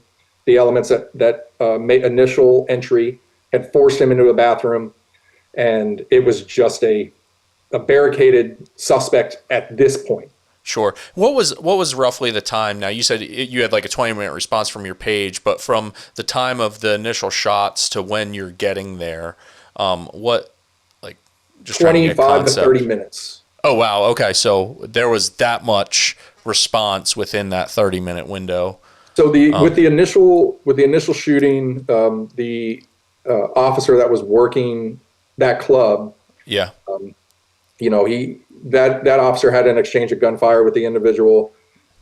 So a shots fired, immediate officer needs assistance, call went out, which gets broadcasted to all local agencies within radio range. So absolutely. When I say we had probably 20 different law enforcement agencies represented, including federal present. Okay. Everybody it was that quick there. The cavalry came. Everybody was there and still coming. Yeah. Sure. So it became apparent that nothing was active as far as shots fired is concerned. Nothing was active at the time when I got there. It was strictly turning into a SWAT response. Mm-hmm. So that sniper that had pulled him up into the parking lot next to me was like, hey, I don't know where my partner is. Don't grab your entry gear, grab your sniper gear and come with me. We're going to deploy and get up as quickly as possible, which is why I went with my sniper stuff instead of my entry stuff. Sure. Because it's like, okay, you need me, let's go. And there was no time to sit there and debate of where I'd be more useful at that moment. Right. We got to go. Yeah. So I did. And I ended up getting with our sniper team leader at the time, who started giving assignments and positions of where he wanted us. I got paired up with him, and we went on a rooftop on the back side of the club. Okay. And a very, very steep roof. At one point, we were trying to get up on the rooftop, but we had no way of getting on the rooftop. So I ran over to an engine, a fire engine that was at that CCP with all the victims, and I literally unlatched a giant extension ladder off the side of the truck. Oh man, that's a no-no. That's a no-no. Yeah. I didn't care. I'm like, you can yell at me later. We got to get on this roof. Right. And I'm running.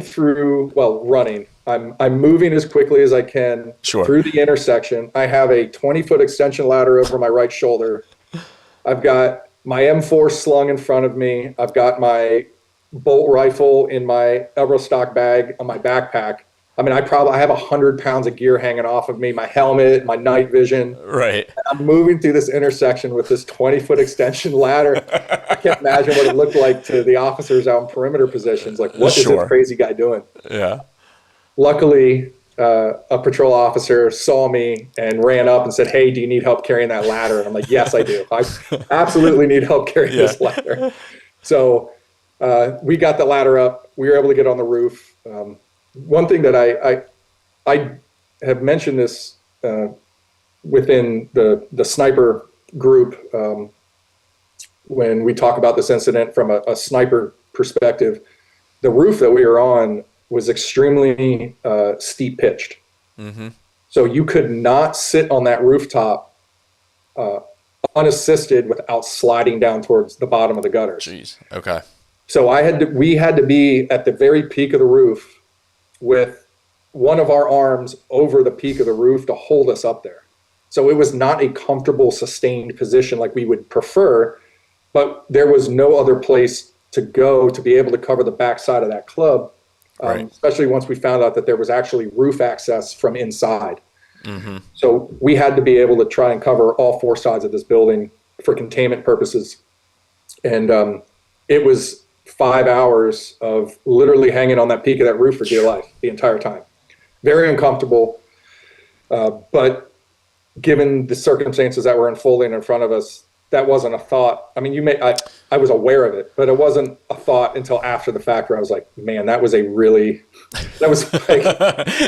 not what you would choose spot as you could be. Sure.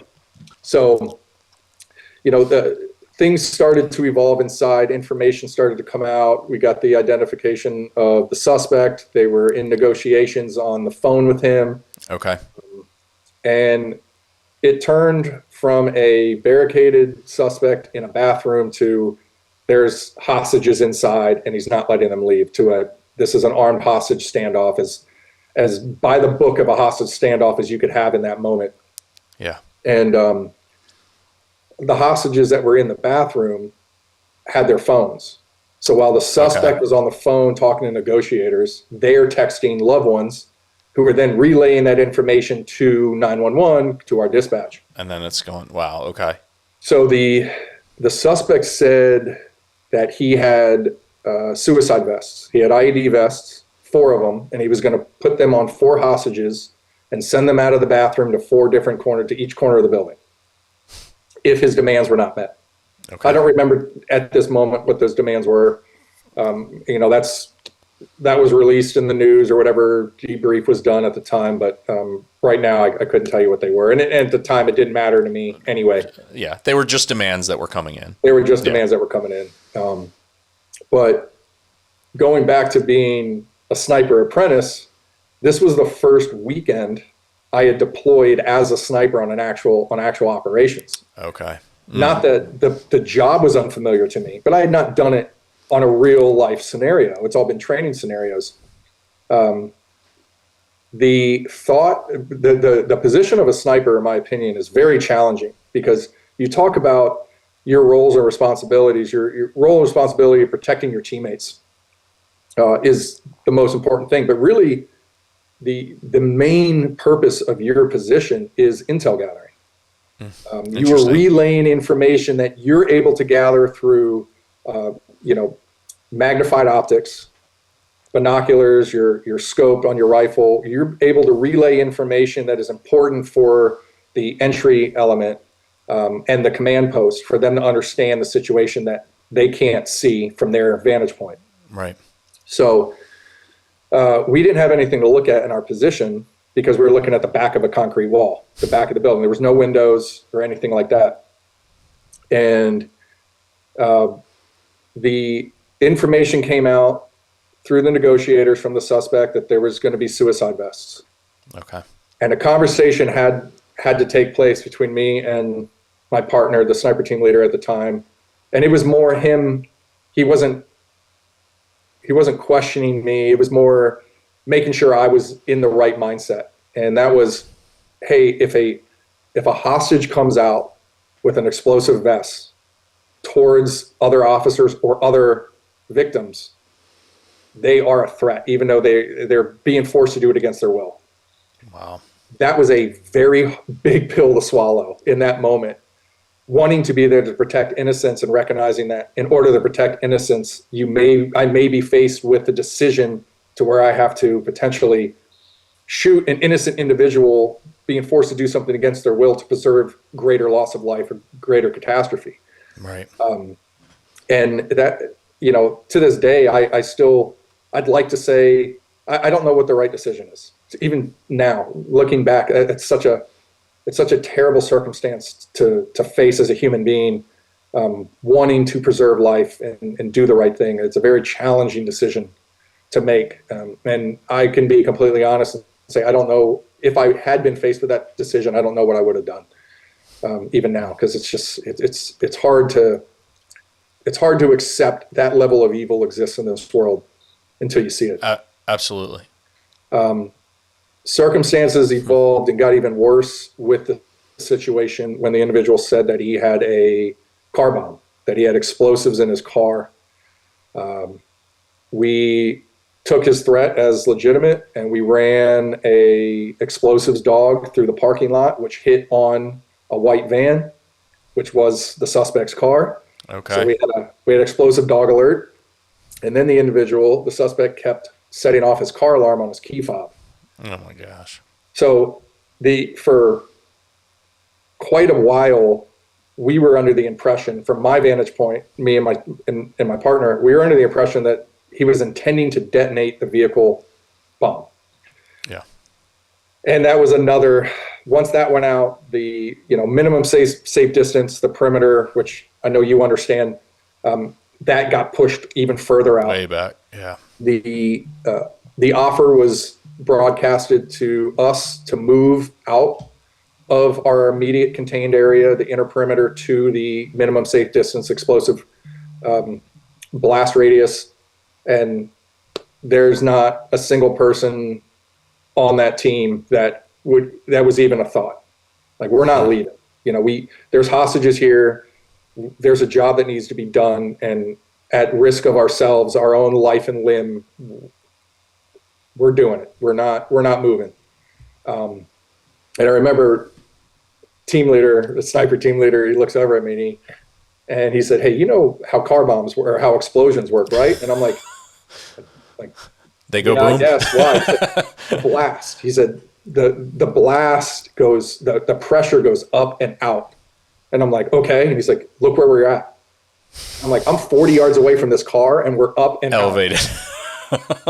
and he's like, we're eating that, and he asked me, man, do you want to move somewhere? And he wasn't asking me because he wanted to move. I think, again, he was evaluating where I was at mentally. Am I in it? Am I present about what's happening? Am I aware of the risks? Yeah. And he's giving me an out. Because he was very, very experienced, over 20 years on the team at that point, with military background. So he's very experienced. He was aware of the dangers. He was making sure that I was aware of the dangers. Yeah. And the reality was there was nowhere for us to go. There was no other place we could safely cover that side of the building than that rooftop that we were on, regardless of how crummy of a position it was given the circumstances. It ended up being the perfect position to be in as far as covering the team. The decision was made to make an explosive entry into the building to conduct a hostage rescue. So from our position as snipers, we had to cover the breaching element to set the charges. And, we were the ones that had to call out whether the breach was successful or failed, which it ended up being a partial breach, which was a failed breach, because the building owner who said it was, hollow cinder block walls. It was filled cinder block walls. Oh, man. So it was just undercharge, and no fault to the breachers by any means. They were going off the information that was provided to them. But we ended up using the ram on the front of the armored vehicle to finish the breach, to penetrate the wall after the explosive charges went off. We were able to create a large opening in the back of that building, which ended up being in the hallway between the two bathrooms, because it was a T intersection. If you're looking at it from inside the building towards the exterior wall, it was a small hallway with bathroom left and right. Suspect was in that right bathroom. From my perspective outside, he was in the bathroom on the left. Yep. So once that breach was completed and that hole was opened up, we were able to see, I couldn't see the entrance to the bathroom on the left where the suspect was, but I could see the entrance to the bathroom on the opposite side of the hallway.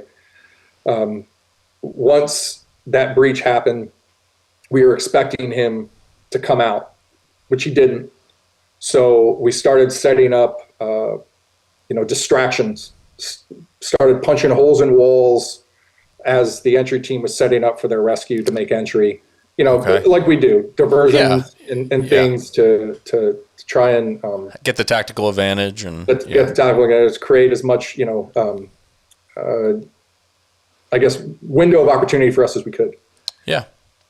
While all of this was occurring, I'm witnessing some of the most courageous acts I ever have and probably ever will witness in my life, where officers, not just SWAT guys, but patrol officers are risking their lives to save innocent people. And it was so humbling to watch, because, I look back now and I was among some of the bravest men I have, and women. I mean, it was a mix. I was among some of the most courageous acts I've ever witnessed.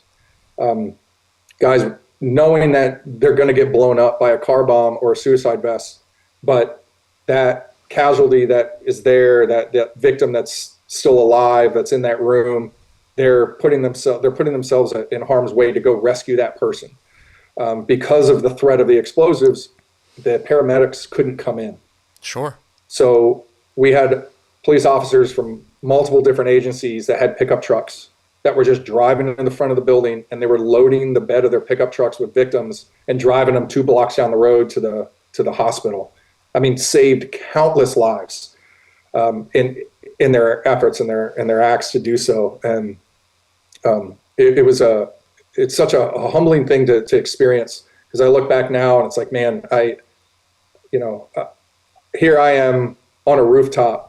I felt relatively safe in that moment, but obviously with the threat of the explosives, it didn't occur to me in the moment. But I'm watching these guys just, put themselves at risk of life and limb to save others, and it was just such an incredible thing to witness. Pulling victims out, they breached holes in that other bathroom. They couldn't get the truck to breach the holes, so one of the guys on the team, Tim, big guy, like our most senior officer on the team, just stepped up in front of everybody, took a handheld ram and just started bashing holes through solid concrete by himself, breaching ports in this concrete wall to get victims out.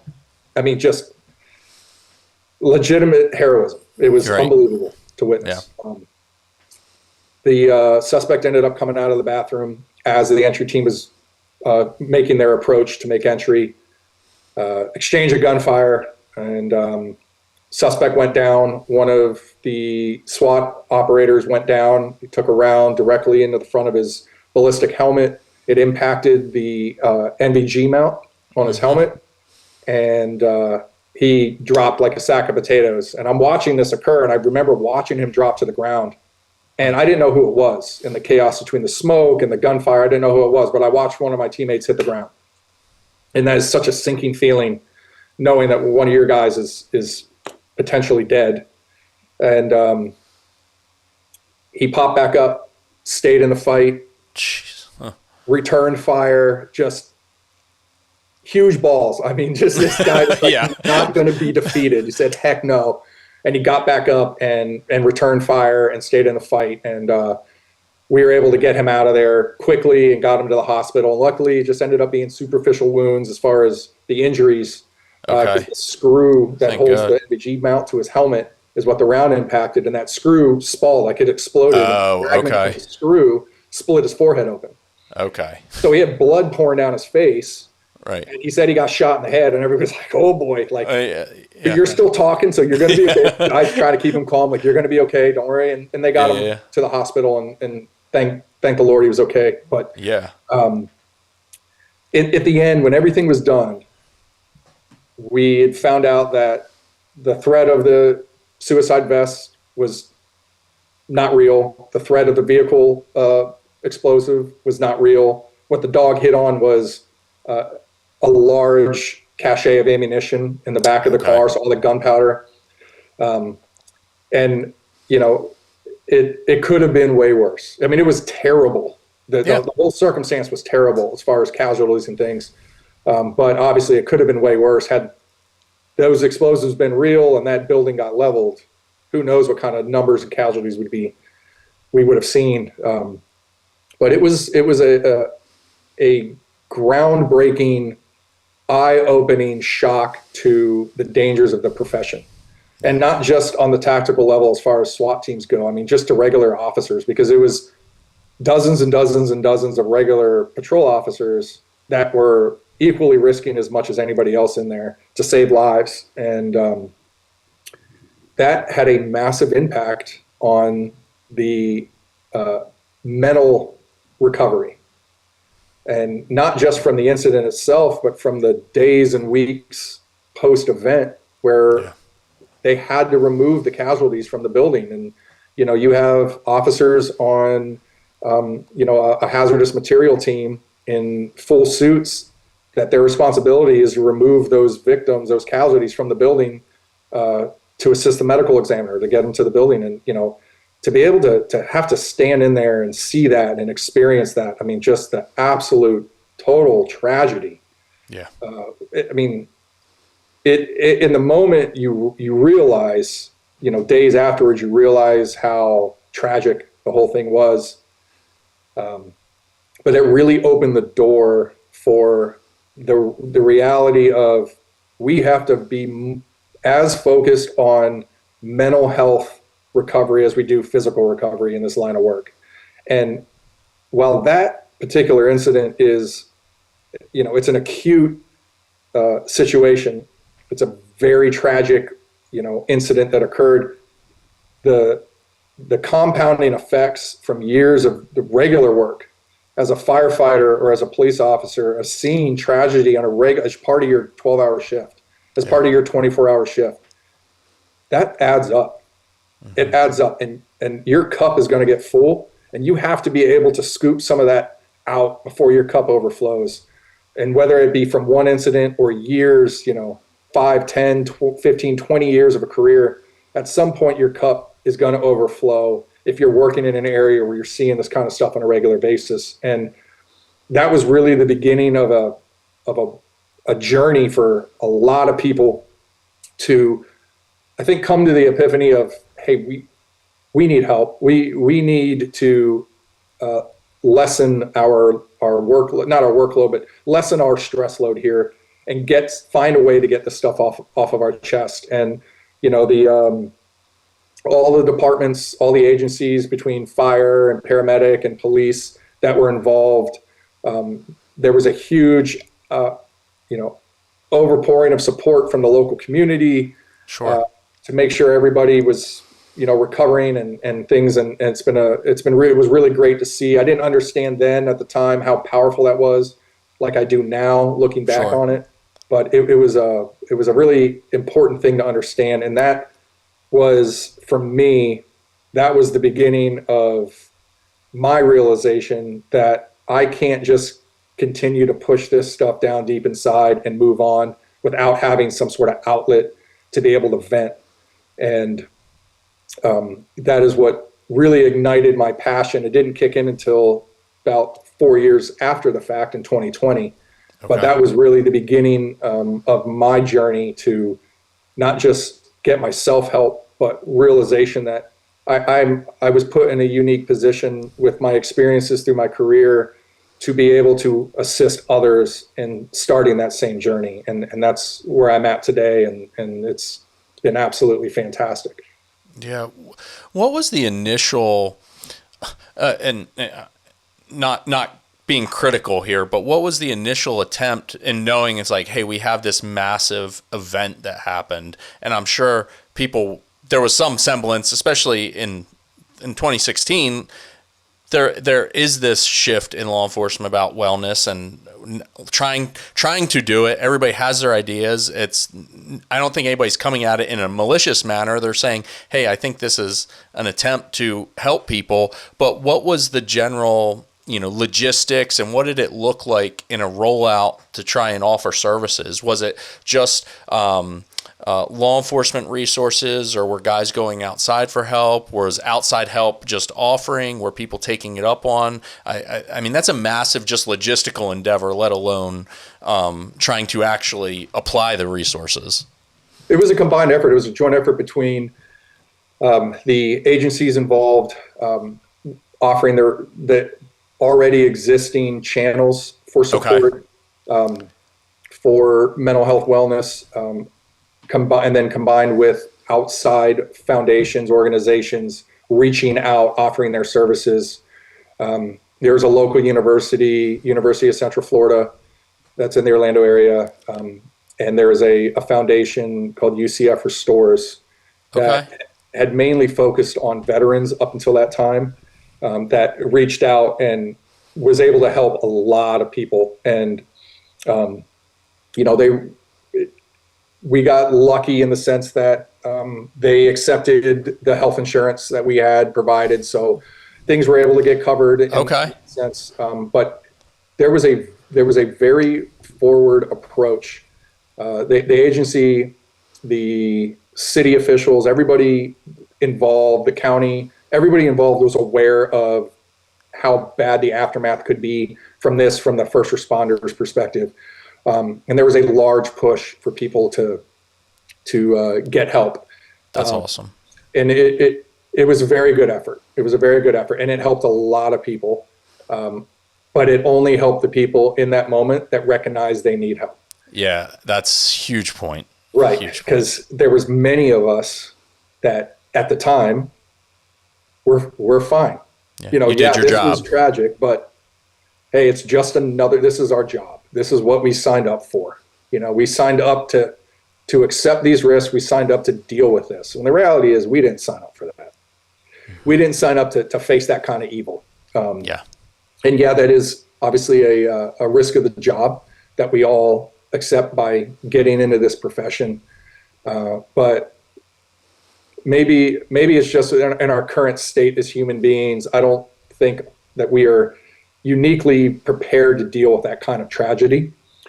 Maybe thousands of years ago, when that's all we knew as a species was violence like that, sure. But in a modern civilization, we're not mentally prepared to deal with that kind of tragedy. No, not alone. At least you certainly need to help each other, and you need resources to reach out and be available for you if you need them. And they were there, and like I said, all the agencies involved did a great job of making that available for sure. But once things settle down, and there's closure and people move past, and not that it's ever forgotten, but you move, the next tragedy happens, the next incident occurs, right? And as things get further distant in your memory, you start to not prioritize maybe some of the things you would experience then in this moment currently. So that is where cumulative stress sneaks up on you. And a lot of times for first responders, it's one more triggering event where your cup overflows. And then now you're at the point potentially of no return. And God forbid you are at the point where, you're sticking a gun in your mouth and you're trying to find a permanent solution to a non-permanent problem. Yeah. And that is where we find, I just read the statistic the other day. Currently in 2023, we have more police officers that have committed suicide than have been killed by bad guys in the line of duty. So we are actively killing ourselves more than we're being killed. And that that can't happen. Like there's no way that should be a statistic. And that is why I've become such a big advocate for guys mentally preparing themselves, and having the vulnerability to say, hey, something's not right. I may not know what it is, but something's not right. Or I do know what it is, and I'm going to have the courage to get better. I mean, we as first responder community, between police and fire, we for the most part, we understand the importance of being physically fit for the job. Yeah. And obviously there's plenty of outliers in that category who don't, but for the most part, the image of our profession is to be physically prepared for the job, but also often what falls on the wayside is being mentally prepared. And if I'm going to train my body to be able to handle whatever physical stressors I may have to encounter in the line of work, why aren't I preparing my mind to encounter the same things that I'm going to deal with? And I certainly believe the culture is shifting. Actually, I know the culture is shifting. I know you've done this job longer than I have, but when I started this in 2007, the stigma was if you came forward and you admitted that you were struggling mentally with something, you were committing career suicide. You were done. Your job was done. You were treated as a broken toy. You were pushed to the side. You were looked at as a liability. You were moved out of a position that maybe you worked really hard to achieve, but you were moved out of a position where you're not going to encounter the public as much, or you're not going to encounter a potential critical incident. And you were shoved aside. So guys were fearful of that, of any sort of professional retribution. They were fearful of that. And understandably, I get it, but that was the stigma, surrounding mental health, because at the time we weren't treating cumulative stress and acute stress as an injury. We were treating it as a diagnosed permanent problem. Yeah. And if the way it's looked at now is the correct way to look at it, is it's an injury. It's no different than you tripping in a foot pursuit and breaking your arm, to where you have to get medical treatment and then physical therapy to get back to work.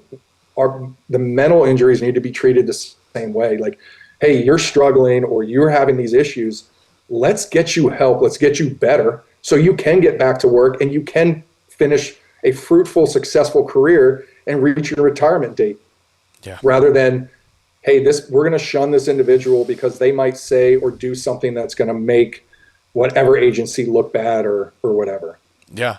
No, there's this real sense that, and I think it goes back to even what you were saying earlier in our conversation, that, look, when I sit down with that counselor, it's almost as if I'm being read my Miranda rights, and if I say something that's going to incriminate myself, or in this sense, take me out of the job because I said that one statement that's going to be used against me, I think that there's something to that where we have this, it goes back to control of, we're in a profession where we come in to take control and restore a sense of normalcy in a chaotic situation.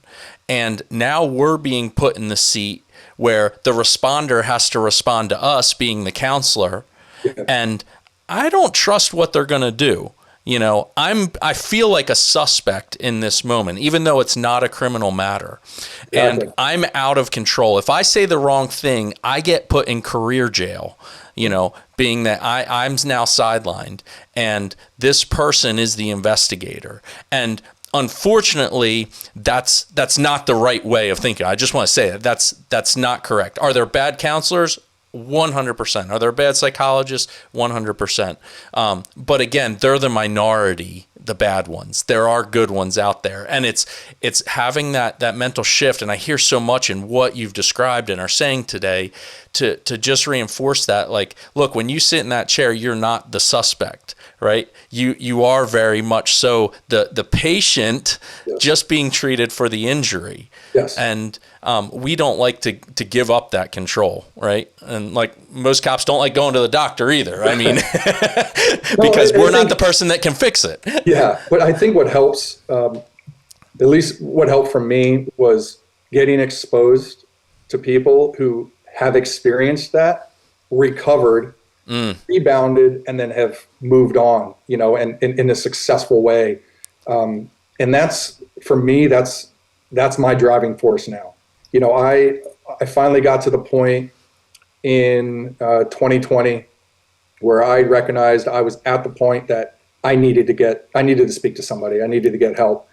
And it was funny because I was a full-time trainer at my agency at the time, and I was teaching to the department. I was teaching duty to intervene and things, and I'm going over this PowerPoint of symptoms to be aware of if you recognize another officer experiencing these, and how, hey, if you recognize this stuff, this individual may be in crisis. This individual may need help, and it's our obligation to step in and at least offer them a pathway to get assistance, or at least intervene to say, hey, do you need help? Are you okay? And I'm reading these symptoms off, and I'm literally going down a checklist in my brain of all these things I'm experiencing personally. Wow. And I got to the point where, again, I checked my ego aside, and I said, okay, I'm recognizing this. I'm hyper aware of these symptoms present in myself, and I need to do something about it before it becomes a problem. I was lucky that I was in a position to recognize it early before it became a problem. And I did. And that just happened to coincide with my introduction with the Hookah Hero Foundation, which I work with now.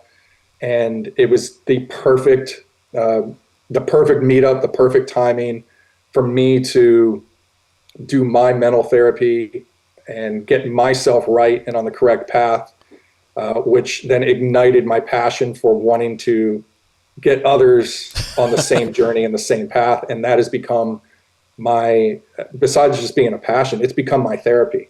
Yeah. Where me helping other people get help and get back on the right path has become that it's my motivating factor every day now to want to be better personally. Because it kind of goes back to, like I said, being a young SWAT guy and being inexperienced, I could pretend to know what I'm doing.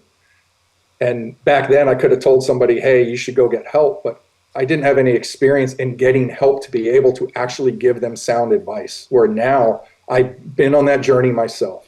Mm-hmm. And, regardless of what my reputation is, at my agency, I've been told multiple times when I've reached out to younger officers, and I tell them that, hey, there was a point in my life where I was struggling and I recognized it and I went and got help and now I'm better. Or they look at me going, like, you're like the standard, typical, cop that nothing phases him.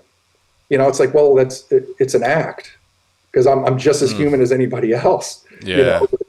No, it does affect me, and it can affect anybody. And you're not broken. You're not alone. There's so many people that you're surrounded with that are dealing with the same thing you're dealing with. They just might be better actors than you at hiding it.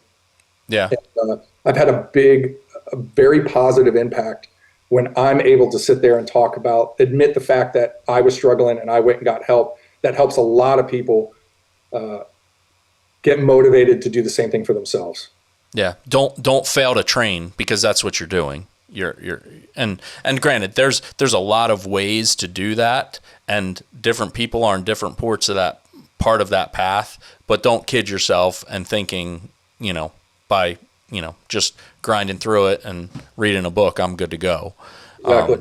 And so, no, that's awesome. Would you practically for a minute talk about, like, even those first steps? You kind of gave us the overview that you took those steps. What did it look like? I realize this could be somewhat different in different areas, different states.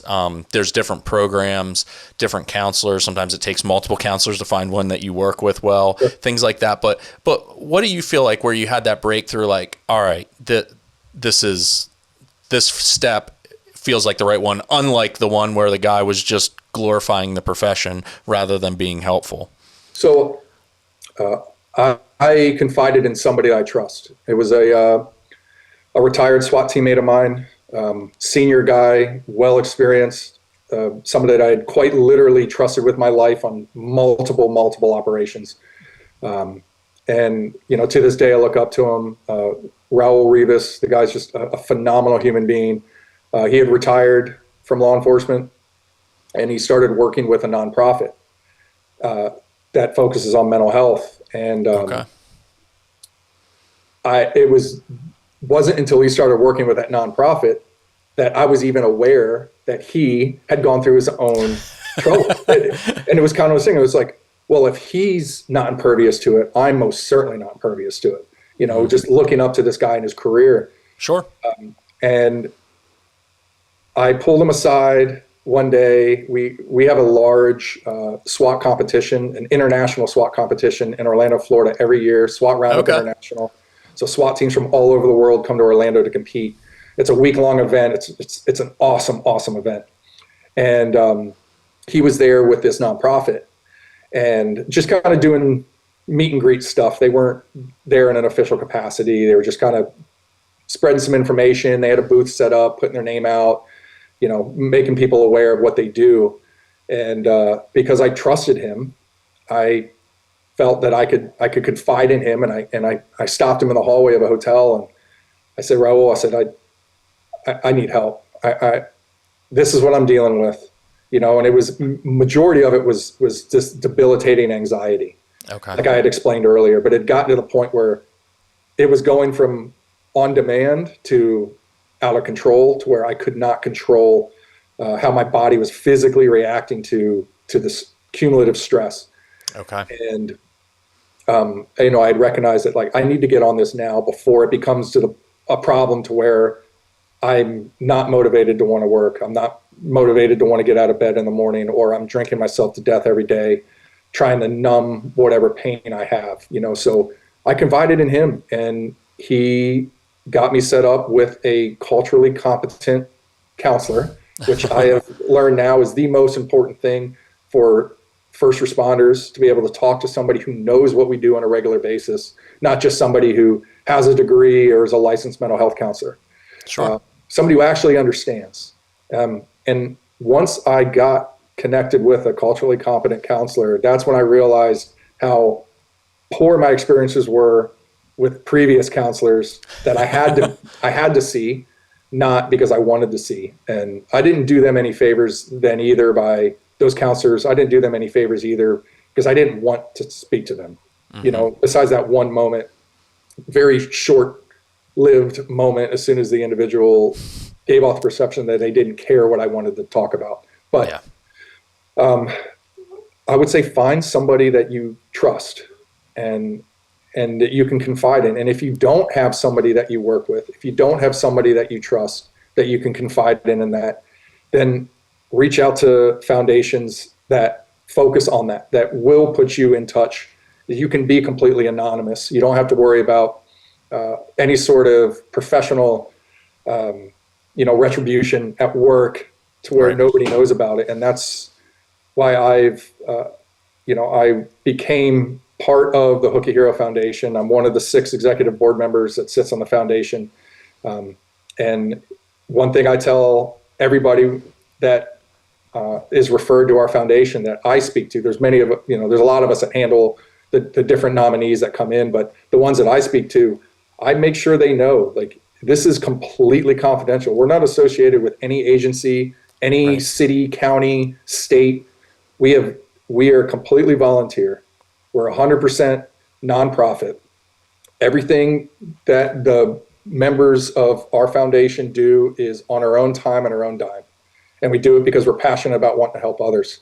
And there's a lot of foundations out there that do this sort of work. Somebody that I would certainly recommend as a fantastic guest for your show, but Travis Gribble with My Arena. He's a retired Mesa SWAT guy, just phenomenal dude and a really powerful voice for first responder mental health advocacy. There's a lot of foundations out there that exist, and I don't think it's too crowded of a space. Like I highly encourage people that if they feel that they have a niche or they have the ability to where they want to get involved, whether it's with an existing foundation or start their own foundation to help others, do it. It's not too crowded of a space because there's more people that need help than we're able to help currently. And the more foundations that exist out there that are willing to do that, the better for all of us in the future. What are some key things that you guys feel that you're doing differently, or not just that to set you guys apart, but also for people to look into when they're looking at foundations? Because there are a lot of people and organizations in the space, but what are some key things that you have found kind of take things to a next level, not just like kind of a cursory intake, like, hey, we've identified a problem. What are some of those things that Hook a Hero is trying to do to make sure that, I don't know if it's that you're staying innovative and providing the services that are actually needed as we navigate this. Because look, it is fluid. We're learning. We're trying to do things better. We're trying to provide better services. Our culture's changing. Are there some things that you guys talk about as an executive board that like you really want to focus on? Well, I will say in the sense that what Hook a Hero does is nothing new in the realm of mental health, advocacy. We're just pushing it for first responders, where we're existing in a space that had traditionally been available for veterans. Okay. And there's a ton of foundations out there that provide a service, which usually, and it's kind of how Hook a Hero started, to be honest with you. It started with, hey, let's go. We're going to send you on a fishing trip. Or we're going to send you on a deer hunt somewhere. It's like, okay, that's good. That's a good outlet. It's it's certainly needed for certain individuals, but they're not focusing on the root cause of why that individual needs an outlet or needs an escape to go get into the woods or go get on the water. Whereas Hook a Hero that's our focus. Our focus is the mental health counseling, the mentally preparing and rehabilitating the root cause of what is bothering you, and then we'll add some sort of outdoor therapy on top of it. So okay. We currently have 19 vetted counselors. That number is rapidly growing. We just added 2 more yesterday to our list. Right on. They are culturally competent. They've either done the job as police, fire, paramedic, or military veteran, or they're intimately involved with somebody who has, whether their spouse or family member is. They're all people who know the talk and know the walk. Okay. So when I go to speak to one of these counselors and I sit there and I talk about, my uncertainty or my lack of confidence in a certain situation, they understand it because they've either physically been there themselves or they have, heard it so many times from a loved one or a trusted, associate that they can relate in a sense to where they're not just caught up in the glamour of the job like I've experienced before. So yeah, we started in 2016 in Florida, and we've expanded now to multiple states. We're helping first responders, Connecticut, New York, Indiana, Texas, California, all over Florida, Georgia. I mean, we're rapidly growing. It's a lot of work, but it's incredibly fulfilling work for sure. Sure, sounds that way. The majority of our counselors do telemedicine, so we can do Zoom calls. You can speak to a counselor in the privacy of your own phone over Zoom like you and I are right now. We are a 501(c), so obviously we are aware that we could be subject to a public records request. Mm-hmm. So because of that, we make sure that all of the nominees that come into us, there's no last name associated. It's first name, last initial. So the only way anybody's going to know that you are getting mental health services provided by Hook a Hero, well, not by Hook a Hero, but facilitated through Hook a Hero, sure, is if you yourself tell somebody. Okay. And we had the opportunity at a large agency in Central Florida just 2 weeks ago to where Hook a Hero was able to come in, and we did 2 full days of presentations to the entire agency, talking about our foundation, the services that we facilitate, and the outdoor experiences that we provide. And you should see the shock on many of their faces when I stood up in front of them and I told them that we had been helping 5 or 6 different members of their agency for over 2 years, and nobody knew about it other than me. So that was just a way for me to hammer home how important and how much we value confidentiality. Yeah. You know, any like a little bit apprehensive about seeking help if they know it's confidential. So Yeah, absolutely. What is the what's like the practical steps, like if you want to refer? So how does the process look like, through the referral, through the intake, through the, what are those that someone can go into a situation eyes wide open? It's like, I know what to expect at every, step along the way. So the majority of the time, the easiest way to either nominate somebody else or nominate yourself is by going to our website, hookahero.com. There's a nominee tab or nominate a hero tab on the website. And then you just fill out the information for the individual that you're nominating. Like I said, whether it be somebody else or whether it be yourself. The majority of the nominations we get are from another person nominating somebody else, whether a coworker or a family member that they recognize needs help. Sure. Once their information comes to us, somebody, one of the board members will reach out to that individual and explain who Hook a Hero is, what we do, and then offer services. Whether that individual takes them or not is obviously up to them, but we get that line of communication established. Once that individual has decided that they do want to speak to somebody, we as board members try and find a counselor that would best fit the individual. So if I have a firefighter or a police officer that is a veteran, I have a counselor that is retired Marines. He's perfect for it. So I'm like, boom, I'm going to set you up with this guy who knows what you've been through, who knows what you've done.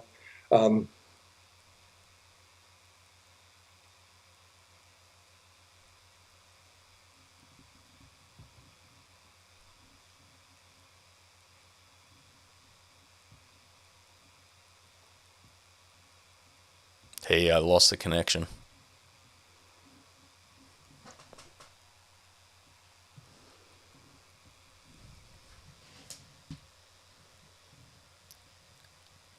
Hey man, we got a bad connection. We're losing it. Hold on. Yeah.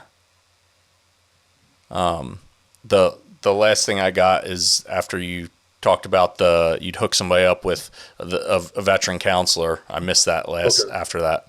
Yeah, so we try and select a counselor that would best fit the nominee based on the conversation that we have with the nominee. And then we stay with them through the whole process. We don't get any feedback from the counselor, so the counselor never reaches back to the foundation. So that is private medical information between that nominee and that counselor. The only thing that Hook a Hero gets involved with on that side of things is we are paying the bill. So we have a relationship with that counselor. That counselor sends us the invoice. So as a nominee, you're not getting a bill in the mail. No paper trail going back to you. It's completely confidential in that aspect. So that the money that comes into our foundation, we use that money to pay for those medical services. Understood. And that's just one of the things we offer is that mental health counseling. We have partnerships with two other foundations that provide on-campus overnight stays, like mental health workshops, multi-day things. So depending on the severity of the problems that the nominee is dealing with, we can recommend those. Again, that's also paid for, other than their travel to get there. We'll send them, we'll get them hooked up. They don't have to pay for a thing. They go through that whole process. We've had an incredible amount of success with sending individuals to those programs. Awesome. They're really, really good. Especially we have one with those that are veterans. They have an on-campus VA representative that gives them personal one-on-one, guidance to assist them with, their Veterans Affairs paperwork and all that other stuff. So it's a really unique, foundation that we have, a unique opportunity that we have to get people connected to that they most likely didn't know existed. And then on top of that, our most recent accomplishment that we're really proud of is we paired up with HCA Florida, a hospital system in Florida, where we established a first responder backdoor program. So if we have a first responder in Florida that is at level of crisis, like I need help now.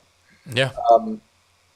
The last thing you want is a local agency to show up and come Baker Act you and send you to the same facility that you Baker Act people in, and you are there with the regular people that you interact with on a regular basis. So we understanding how important confidentiality is with that. If we have a first responder in crisis that is at that level, we've established a backdoor program with HCA Florida hospitals.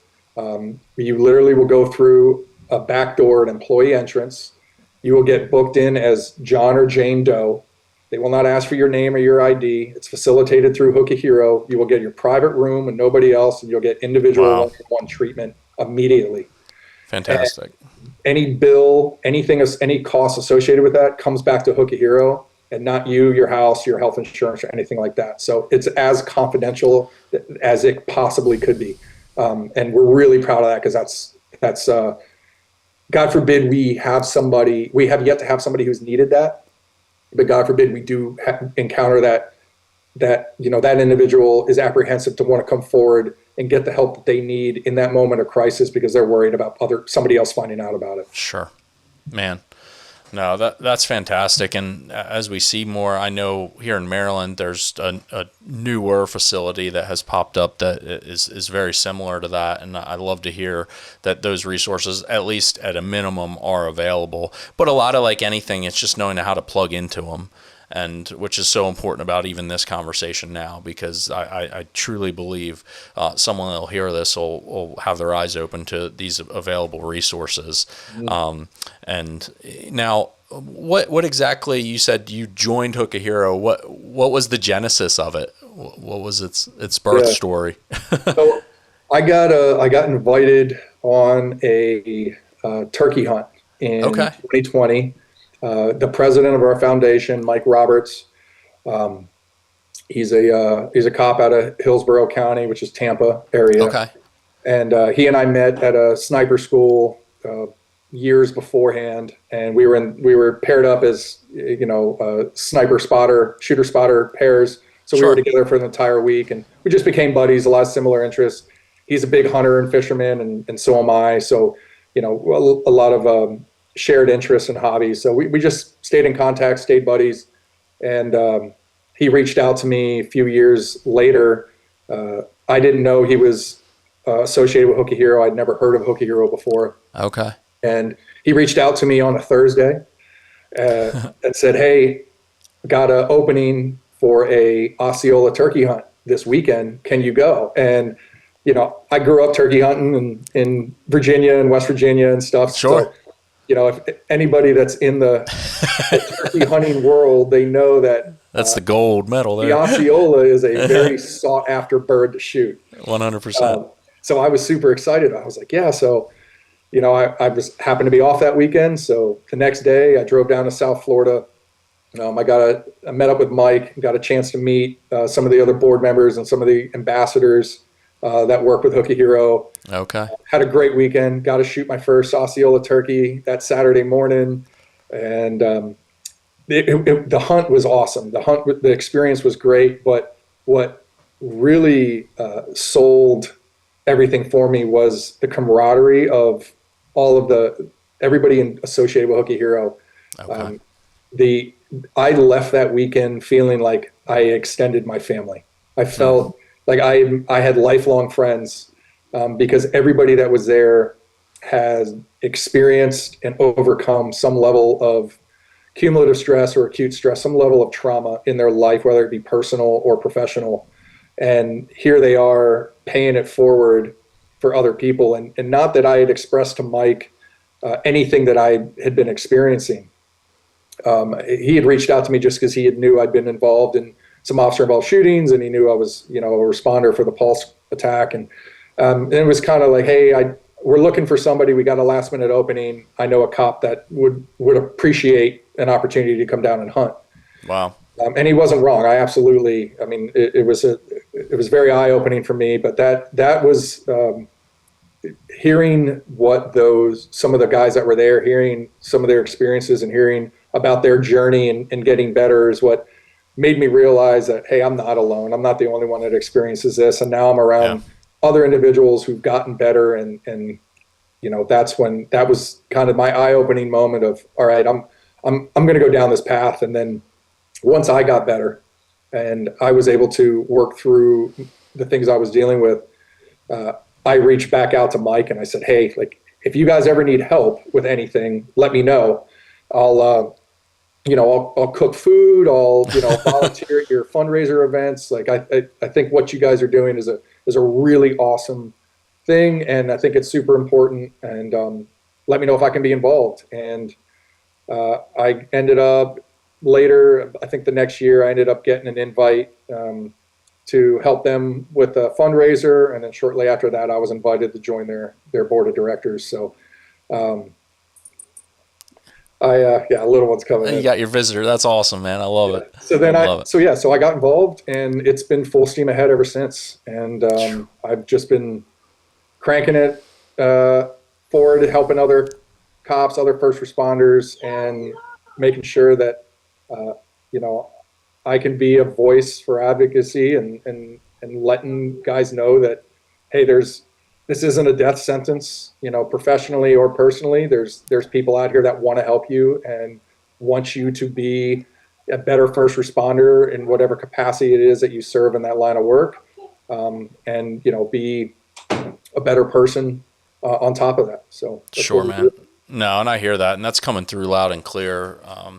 Just phenomenal. As I've heard, just talking on podcasts and looking into Hook a Hero, and even this conversation today, I can only imagine even the stuff that you'll never know about how you're helping guys that are already part of your organization. It's phenomenal, and it was 100% part of why I just wanted people that are in the tuning into this show to have exposure to it, whether it helps them or they can just push it on to somebody else. And the Mid-Atlantic region up here, the United States, and heck, in other parts of the globe that hear this show, there's resources out there, and it takes you having that step. And your experiences are unique, but your feelings are definitely something that have been felt by others, and to provide that hope, what's on the other side of this. And it's like, look, are you optimized? Are you living your best life? If you feel like everything's pretty good, I assure you it can probably be better as we, deal with the things that we see. And don't be okay with the status quo that you're going through. There's more meant for life for all of us, and I want people to be able to be exposed to that. So, what'd we miss, brother? A lot. I mean, that's a great conversation, and I certainly appreciate you having me on the show and being able to give me an opportunity, a platform to talk about Hook a Hero and what we do. And I will say, for anybody that gets referred to our foundation, you can be assured that everybody that is associated with our foundation, the overwhelming majority of us are police officers, are cops, but we do have firefighters and paramedics that are part of our foundation as well. So, and I only differentiate that to say, like, the common lingo thrown around in the law enforcement line of work is, be your brother or sister's keeper, right? Mm-hmm. I can tell you it's easy to say, but everybody that is associated with Hook a Hero lives that motto. They live that life. We 100% are looking after everybody in this profession, regardless of what aspect you work in the first responder community. We appreciate everything that you do for your community.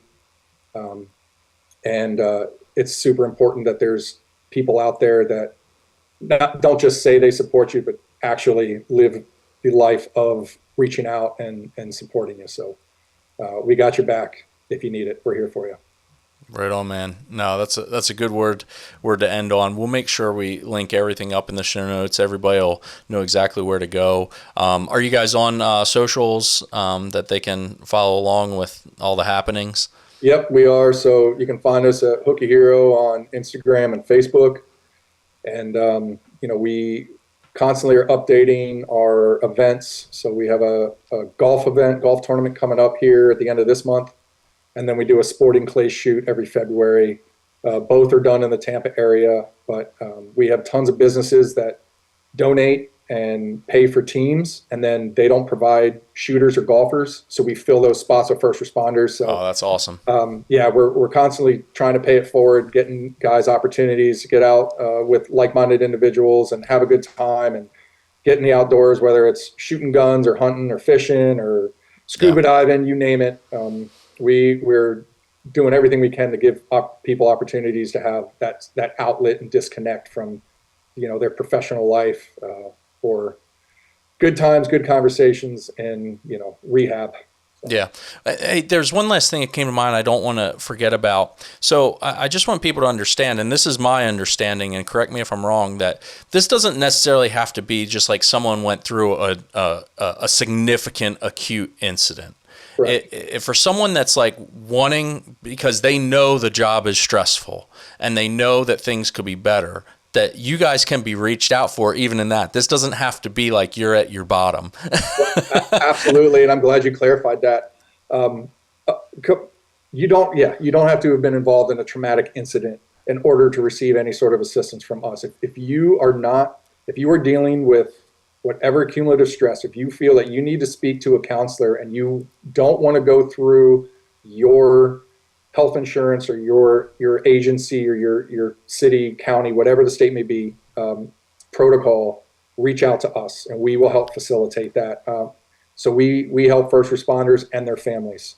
So we've helped many spouses that are dealing with secondary trauma from overflow from their spouse's job as a first responder as well. We've connected people with marriage counselors that are just looking for advice to make their relationship better, things like that. It does not have to be, hey, I've been shot 6 times in the line of duty and now I don't know where to go from here. By all means, it's a combination of all of that. Awesome. No, like I said, I just wanted to clarify that because, look, we all need something, and I want people to tap into the resource. So, brother, man, this has been an awesome conversation, a really powerful one for me. I've learned a lot today. I appreciate everything you're doing. I appreciate the work you've gone through and the courage that you've shown to help other guys, man, as you're paying it forward. So you're doing good work. Keep it up, man, and don't stop. Keep pressing on. Thank you, Steve. I appreciate it very much. Thank you for having me. All right, brother.